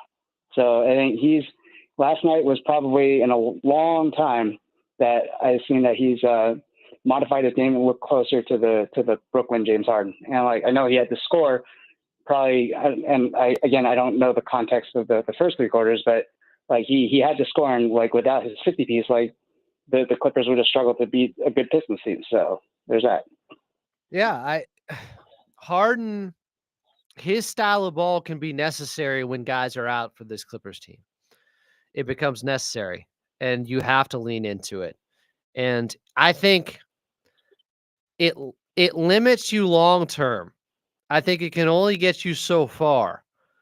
I'm looking for something, and it's not to say that it's not helpful. It is, and it's the right way to go in circumstances like they were in last night.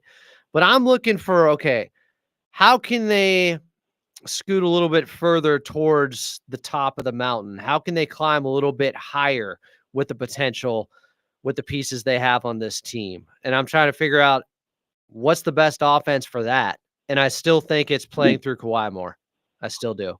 Oh man, you see the chat right now? This is slander. Bastion's calling me a mainstream media. Like that's where I get my basketball knowledge. 6 Ab, totally agree with that. These guys. You know, sometimes we forget who Bastion is and how many bad calls he's had before. What's his record when he guarantees a Clippers victory? I think it's 1-4 or 1-5 or something like that. So he is known as something called the Mush. Eddie Mush was a degenerate gambler. He was also the biggest loser in the whole world. They called him Mush because everything he touched turned to mush. How quickly we forget who Bastian Schweinsteiger truly is. He's tried to make us forget about that. He hasn't been making as many predictions recently. Yeah, Sebastian, you know where I get my basketball knowledge from? I get my basketball knowledge from watching 25 years worth of basketball. And I'm going to give a shout out to Coach Nick at B-Ball Breakdown. So I get a lot of my knowledge from him. Wow. So there you go.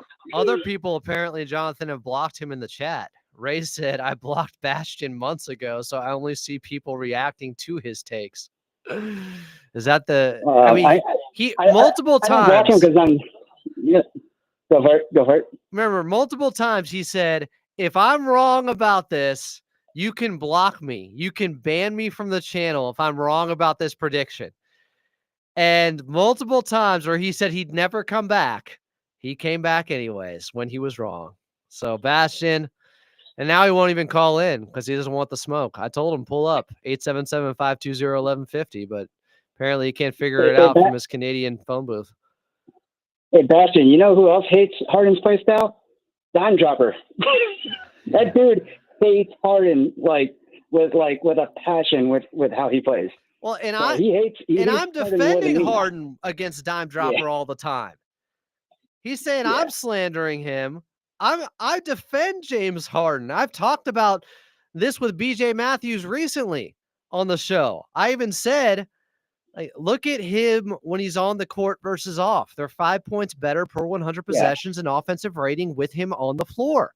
He's obviously helping overall. Yes. I think in the context of this Clippers team, like Harden's play style is absolutely needed. And I think I got to go back to the comment with BJ from, I think, was it however long ago, where you're saying Russ is more important or better than Harden. I forgot what it was, but that was kind of what I got out of it. I'm like, at no point in the last 2 years has Russ been better than Harden. No. Like, hey, it hasn't even been close. He's not better than Dunn to me either. That was a great trade. Oh yeah.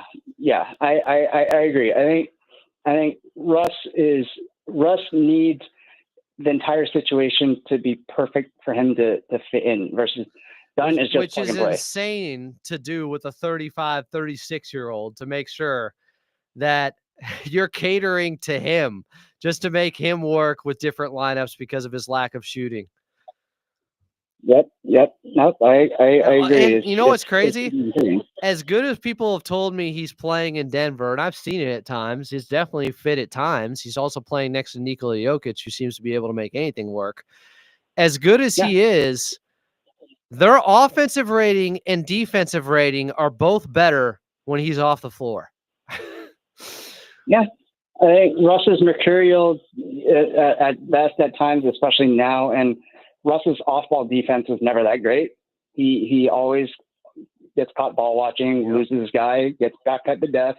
And like it depending on how he's feeling that particular day, his on-ball defense will range from below average to awesome.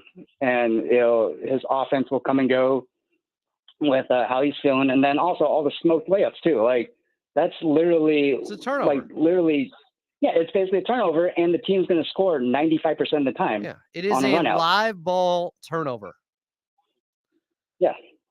So, yeah. So I wish him well. I wish him well, but not if he's playing the Clippers. That's all I'll say about Russ. I agree. So, all right. Yeah, Appreciate that's my 2 cents. I'll go back to chat. Thanks, Adam. Moderate these fools. Thank you, Jonathan. We got somebody here calling in. Welcome into Clippers Talk. I'm Adam Auslund. What's your name? Where are you calling from? This is J-Dog, Adam. Oh, J-Dog calling in from the chat. J-Dog, what do you got to say? Yes, sir. I just got off the gym right now, so I just blew off some steam, So I got something I got to say. Get it off your chest. Get the bar off your chest and get whatever you got on your mind off your chest. Well, this one's regarding to just sports in general nowadays, how it is. But can I just say how much I hate recency bias in sports nowadays? Like after just this, what was it, like a 4, 5, this little road trip that we had that was bad. And all of a sudden the world was coming down, right? Like that's one thing I want to get. Like I understand the frustrations, but it's like, come on, it's not the whole season. I saw some people on I think it was on BJ's podcast. They were talking about tanking, throwing the whole season away. Tanking for what? I was like, what the?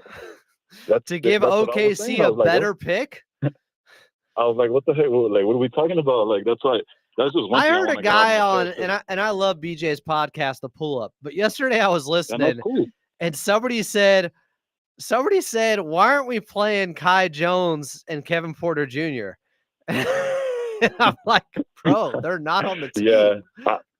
Yeah, I heard that one too. I was like, that's how you know these guys don't be watching the games for real or keep up with the season. But that's another conversation for another day. But basically, like, that's just one thing I wanted to get out the way because I'm just getting tired of hearing, oh my God, the season's over. Let's throw it in the towel already. It's done.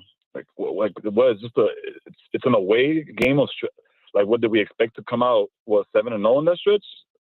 6-1 in that stretch? What do we expect? Like, come on, that's one thing I just wanted to get off my chest for. Yeah, these past weeks that we've had. everybody overreacts one way or the other. Yeah. If they win a couple games in a row, they'll think they can never lose again. If they lose 3 in a row, they'll think they can never win again. At least that's how a lot of people. Exactly. But it's part of being a fan too, so I get it. Exactly. No, exactly, and that's what I was gonna say. I'm like, you guys constantly tell fans like, I'm not gonna tell you guys how to fan, but I am. I'm here to tell you guys stop fucking overreacting for any freaking little game. Like, let's overreact if there's a season-ending injury, which God forbid. And then in that case, okay, the roof, the sky is falling, everything is coming down already on the Clippers fans. I'd understand that. Yeah. But come on, in a way stretch of games, like, I'm just tired of hearing that. There's 20 games left. Is I think a little over 20% of the season. Yeah. Like there's a little over 25% of the season, I would say. Yeah, it's 25% of the season that's left. So that's not nothing. So let's see how things go from here. Yeah, that's all. That was a nice little event I had to let out for this past stretch, rough stretch that we had. And also, I love Terrence Mann. People will see on the chat, I would always root for the guy, but people are really throwing that Terrence Mann trade as a reason for this rough stretch of games. Like, come on. Like, He let's was be real. out of the rotation.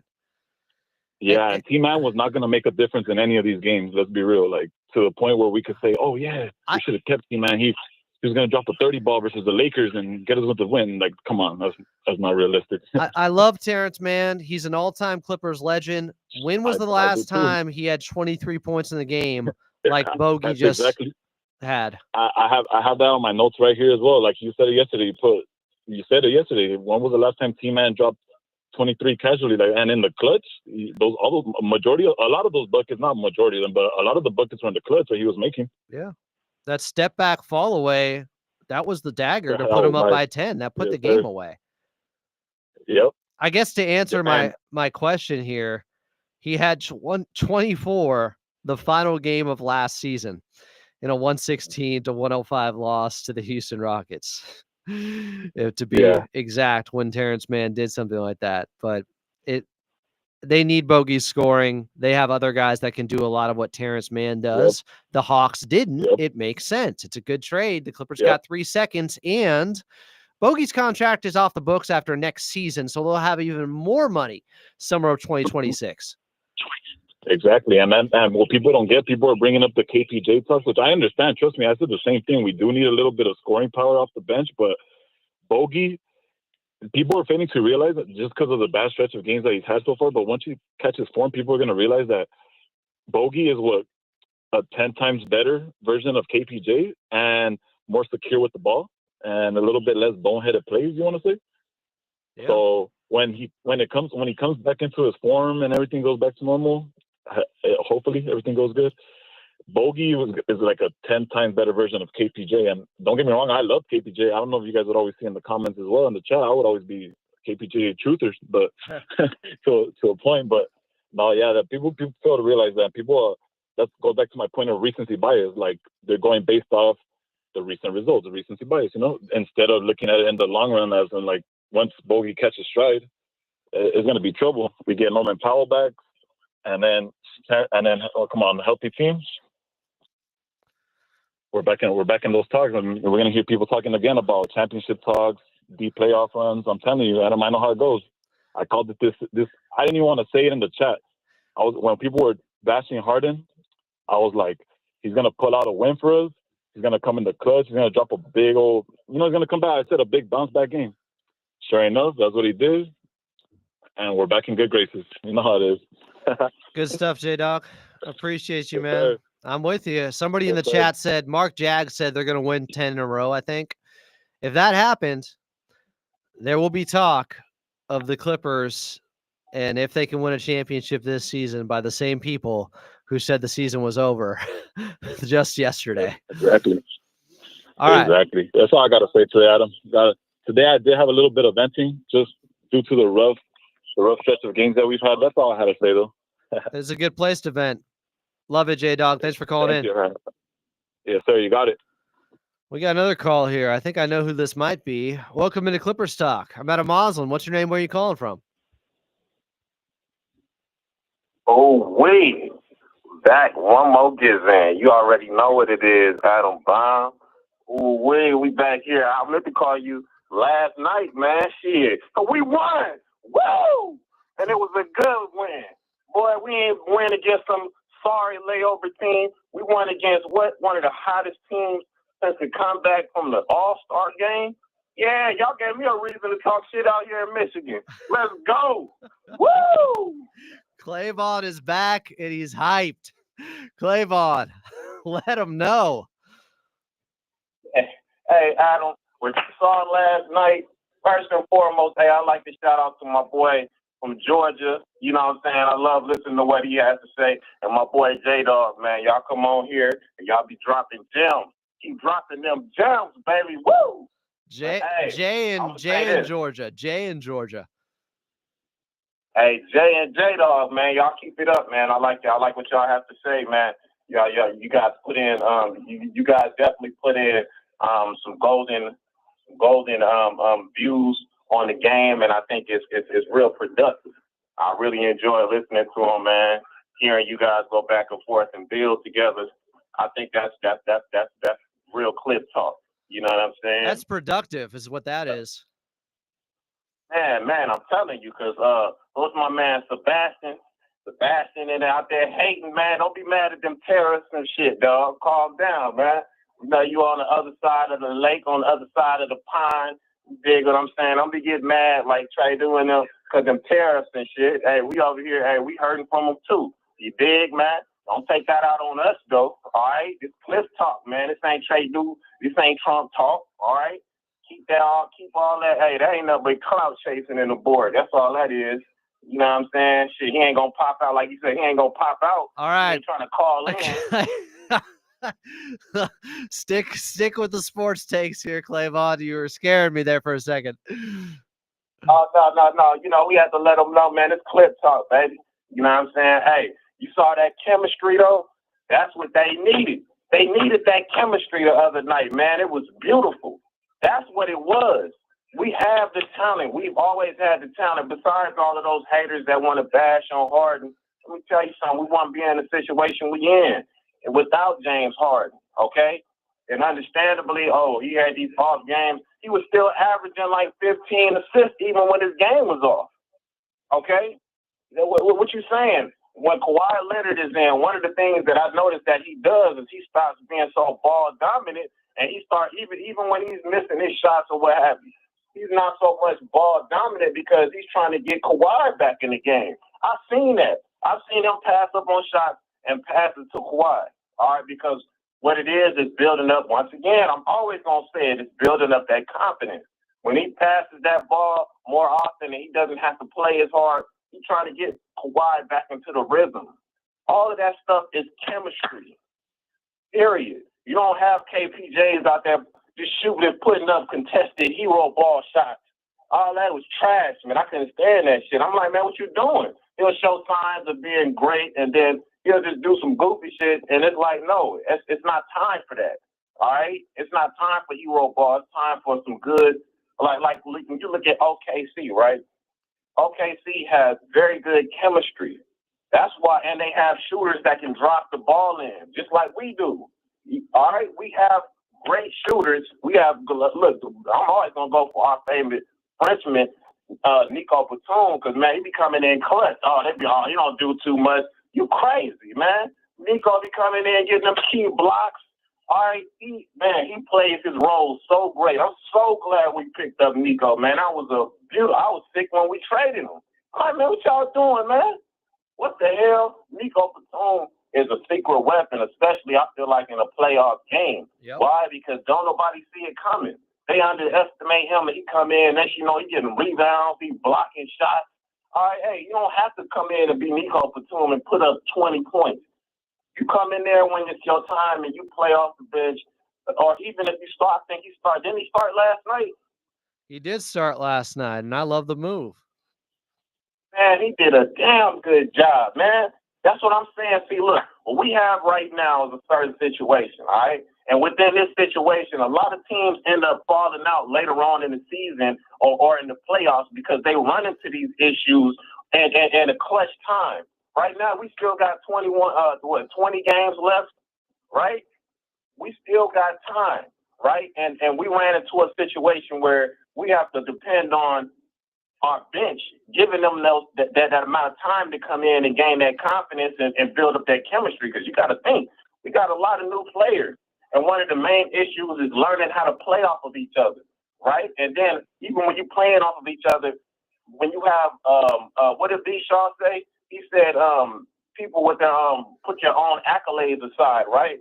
Man, when they start feeding Zubac in that post and he's ready, man, he was looking smooth off them hook shots last night. I'm like, damn, man, he out there doing it. Now, I can also see sometimes when he finds a person in the post, I can see a little bit of intimidation. That's why, but at the same time, I can see him picking his shots well from the floor.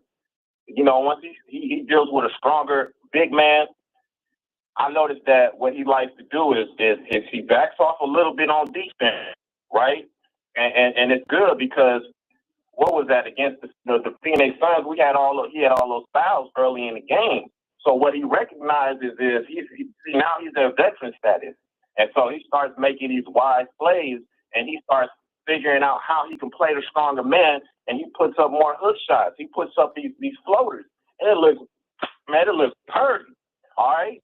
And now that he's figuring that game portion out, I think it's all about having that chemistry, because when you have chemistry, like when they say a lot of ball pounding is being done by James Harden, right?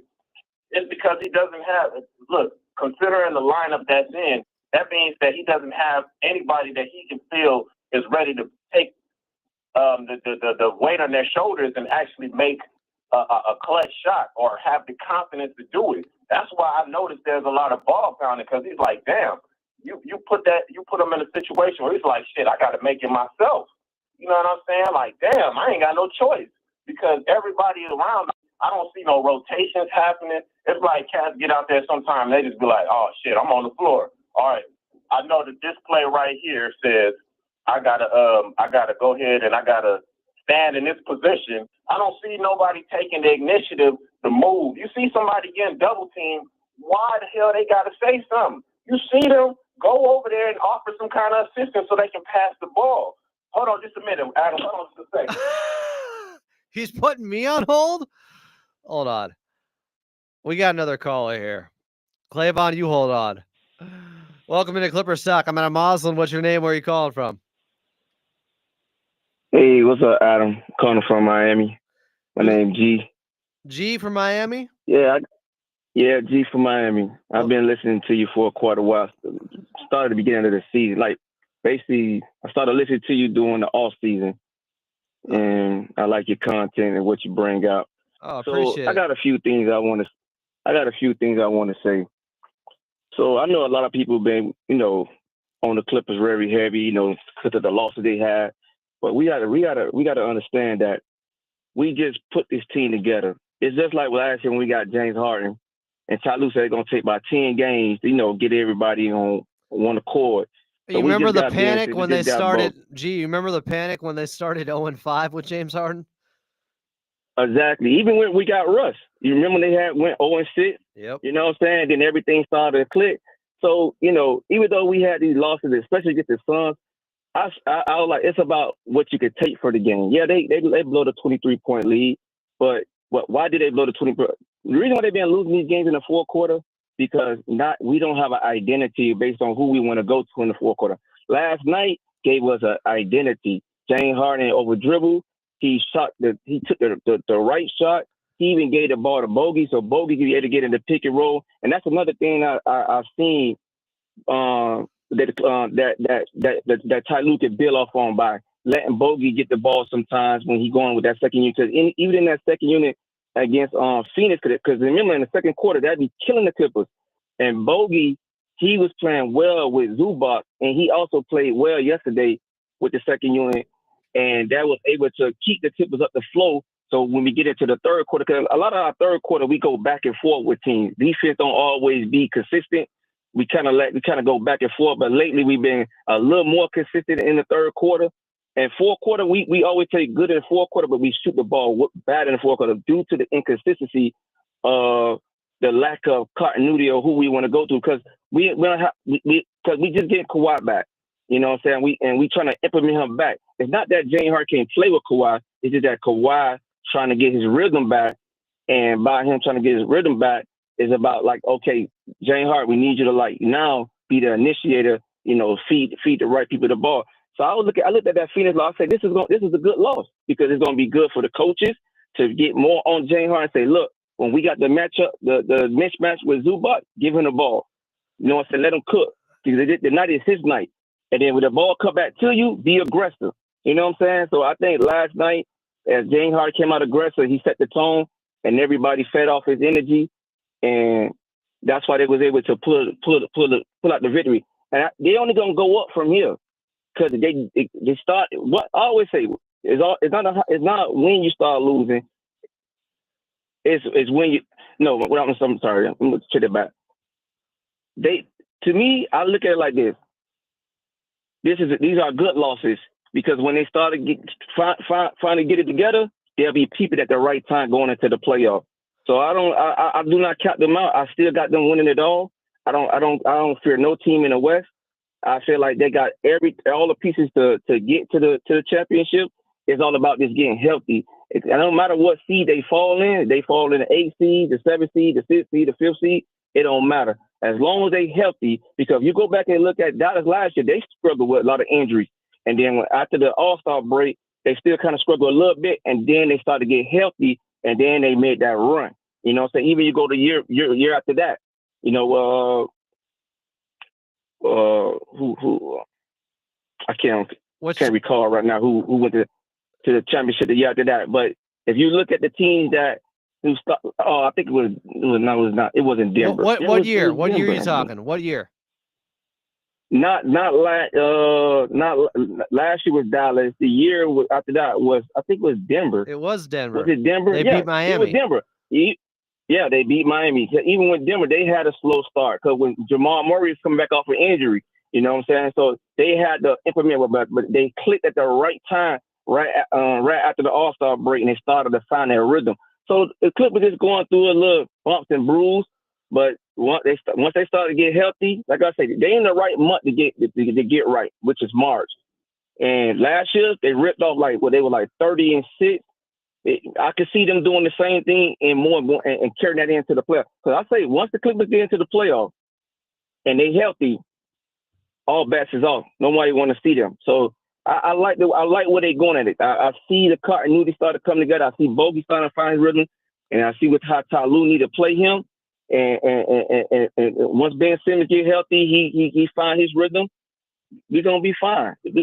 We're gonna be fine, man. Because how they play against the Lakers, the Lakers and the Phoenix they played well. It just the whistle ain't go their way, and we had a little few turnovers that cost us in the game.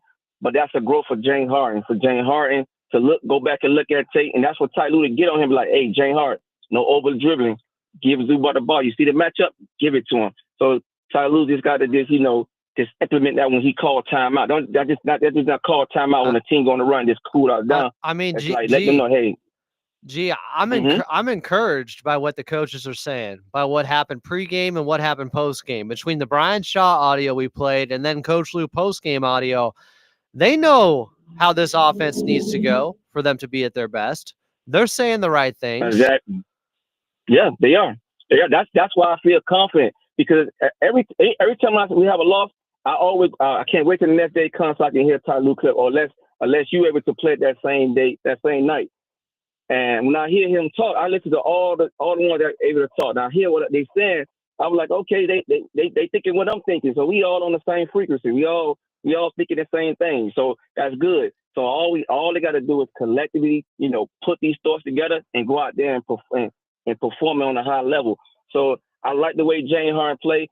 Because what we got to understand too, I know everybody be hard on James Harden. If you like Luka, you must like James Harden, because before it was Luka, it was at James Harden. So we got to like pump our brakes a little bit. Yeah, we don't like this.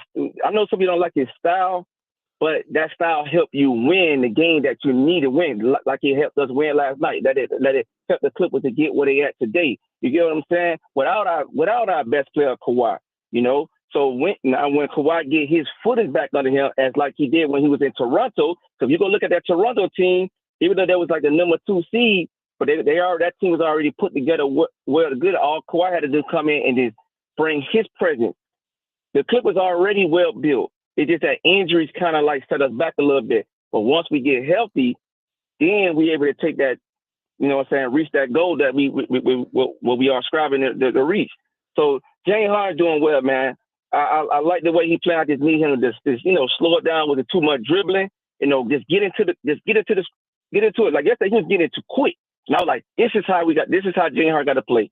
He got to, maybe he need to think that a bum at the game every day so he can be inspired to play that way every game. But that's the way he got to play. He got to like go quick. I look at teams, I'm like, what teams do to the Clippers can do to them. Pick and roll, get down here.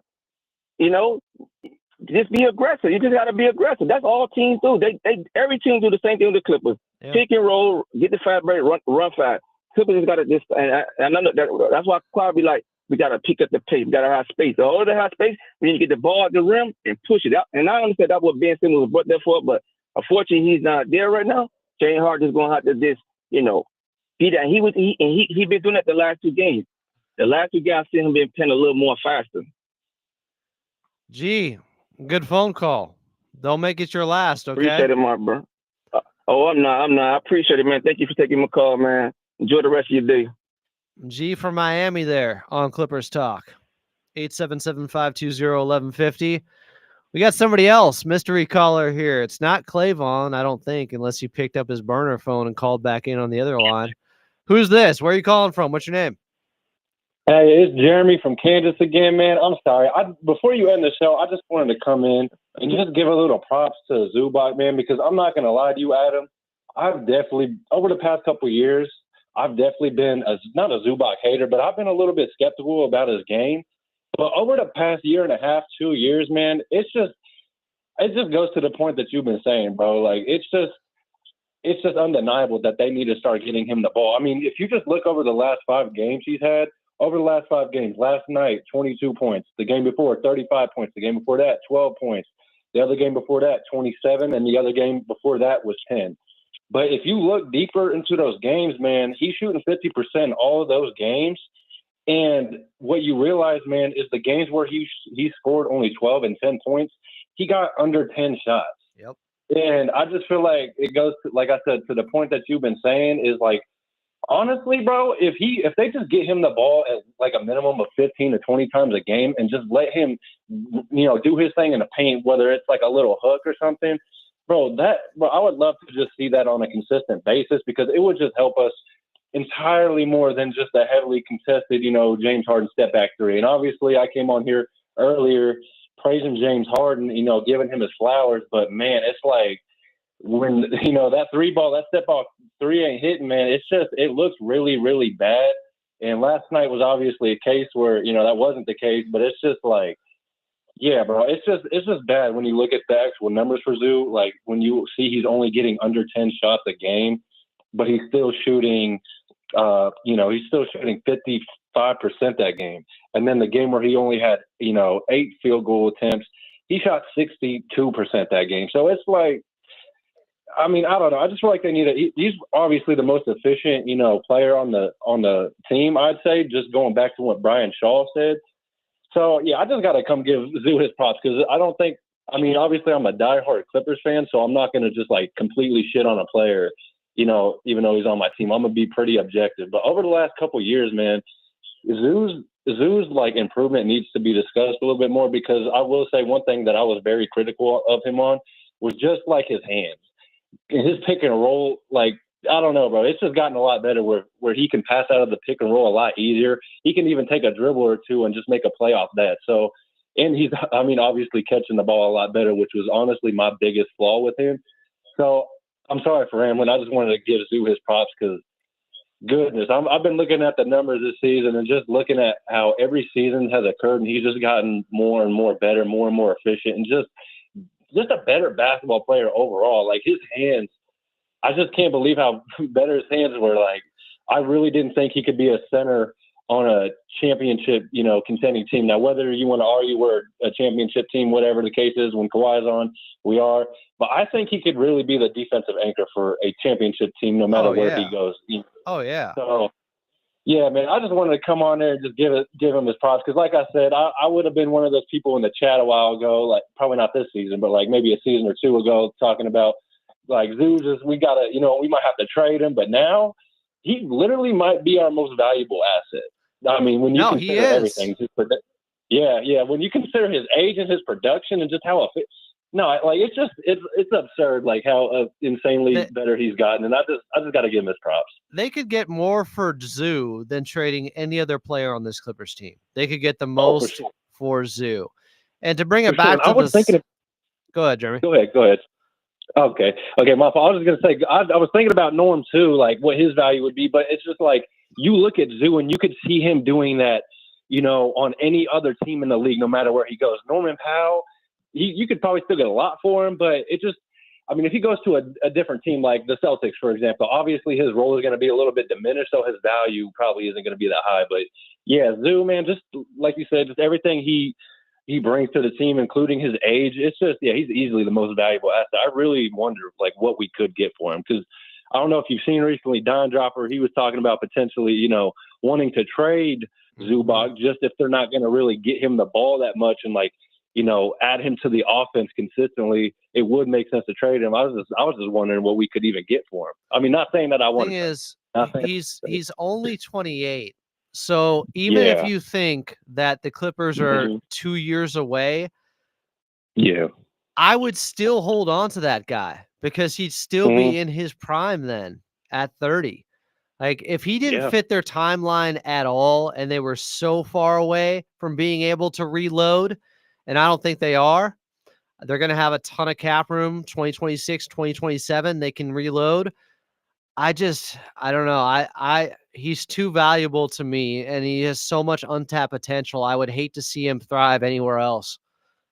Yeah, I got to agree with you on that, especially considering the fact, like the dude, I don't remember his name, but he called earlier. He was talking about just like, don't want to just tank, for picks that we don't have. It just doesn't, logically make sense.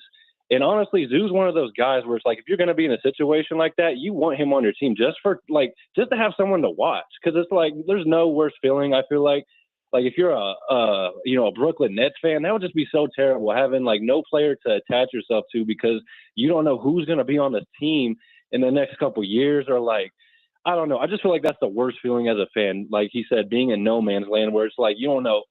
I just, like I said earlier, but I just like consistency. I'm a big, jersey guy, so I have a lot of Clippers jerseys. I got plenty of Paul George, Kawhi Leonard. I just bought a Norman Powell jersey this season. So, oh, nice. What color? Yeah, it was that red one that stayed. I've been waiting for a red jersey since it was 2015, because those jerseys we had between the 2015 jerseys and the current ones were just terrible. Like them 2017 ones where it just said Clippers on the front. Like, yeah, I'm a big jersey guy, so that's another reason I like the Clippers is just because their jerseys, their swag that they had back in like 2012, 2013. So yeah, man, it sucks when you just don't have a player that you can just attach yourself to on a team, that your favorite team, let alone and just what I'm saying, rock out. You know what I'm saying?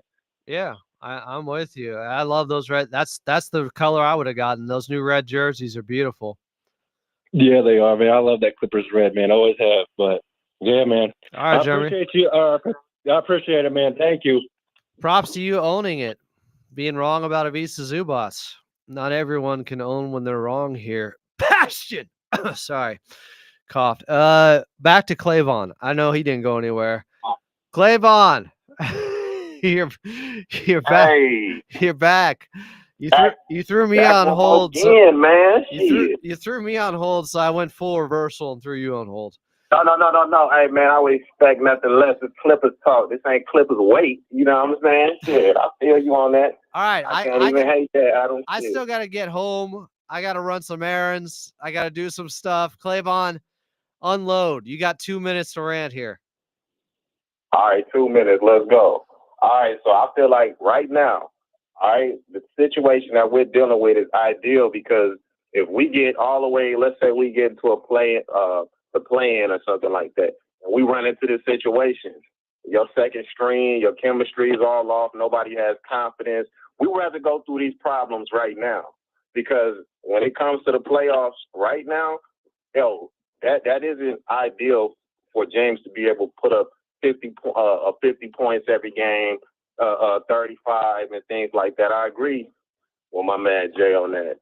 The point of being, he's doing this to keep the spirit alive while everybody else is out because he has to play. He's expected to play this hard right now because everybody else is out. So that type of energy that he's showing is also positive energy that can roll over into the playoffs.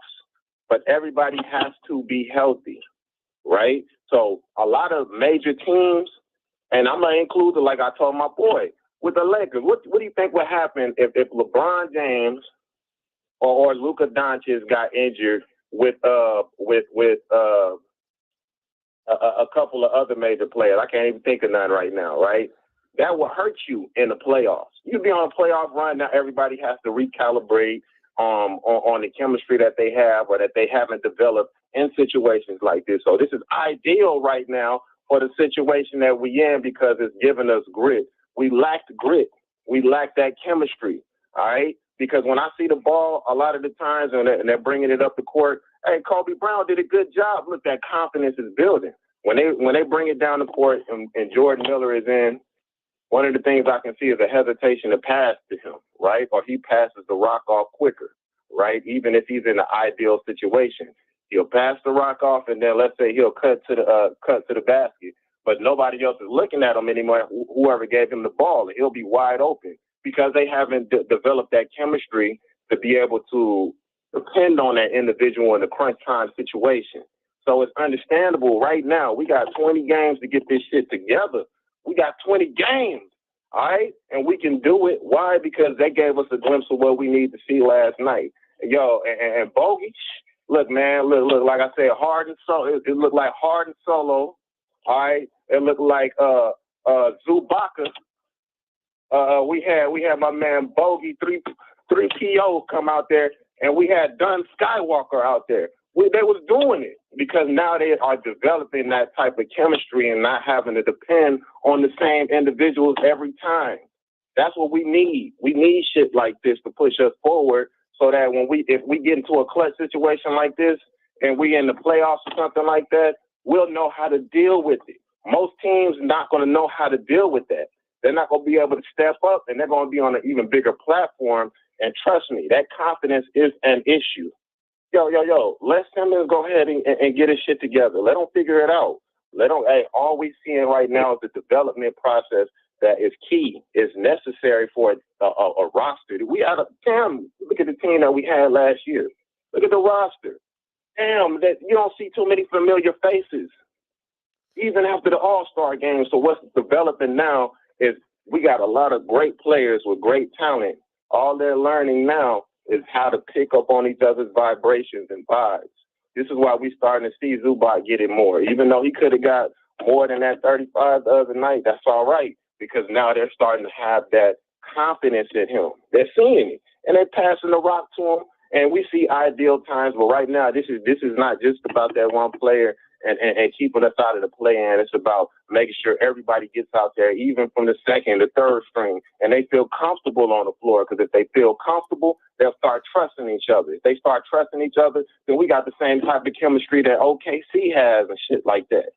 That's what got them up there. It's not just because they got youthful talent. They have great chemistry. It's like, damn, these motherfuckers can talk telepathically or something. They like, oh, yeah, I'm going to cut over here and just hand me the three. Gene and Gray. They put it up, and it's like, man. You feel me? So that's all we need, Adam. We got the pieces. Let's play chess, baby. All right? Let's do it. Cliff Nation. And I love that light blue jersey. That's my favorite. That red look dope, too. But, I'm from Cali, too. You know what I'm saying? I knew how I was wearing that. You can't wear that red in the wrong areas or that blue. But I like that what was it, that Pacific blue? That shit is cold. Woo! Let's get it, Cliff Nation. All right, I'm going to let Adam go home. get him a meal, man. You know what I'm saying? Get his rest in. But, yo, we're going to keep it alive. We're going to keep the same energy, and we're going to keep moving forward because that's what we do with Clips Nation. And we're going to start raining them threes in this piece. Adam Bomb, you know what the deal is, man. Clay Vaughn, thank you for the phone call. When 2 minutes turns into 6, you will find Clay Vaughn. Oh, but that was pretty good. I need to hear it right now. I need to hear one more thing from Clay Vaughn. Get out there, Ben, and put that shit up, dog. Put it up, Ben. Put it up, Ben. Put it up, Ben. Put it up, Ben. Put it up, Ben. We don't know if Ben Simmons will be back tomorrow. Hopefully he or DJ will be for the Clippers. They're taking on the New York Knicks. We'll have your pregame show right back here starting at 6:30 from Intuit Dome. The Dome is home. Remember, Clipper Stock is brought to you by Underdog Fantasy. Underdog Fantasy is the easiest way to play fantasy sports, and it's available in over 30 states. All you got to do is pick higher or lower on your favorite player stats or your least favorite player stats, and you can win up to 100 times your money, make picks, win money, and I got the promo code for you guys. This will give new users a free pick and up to $1,000 in bonus cash. The promo code is LAC, and you can find it and the referral link down in the description below in this very episode. Underdog Fantasy, make picks, win money. Put it up, Ben. Love y'all. This has been a much longer episode than I was planning on doing, but if people are going to call in, I guess we can go for 2 hours. I guess I got time today. Put it up, Ben. We'll be back tomorrow at 6:30. I'm Adam Auslund. We will talk to you then. Off the air.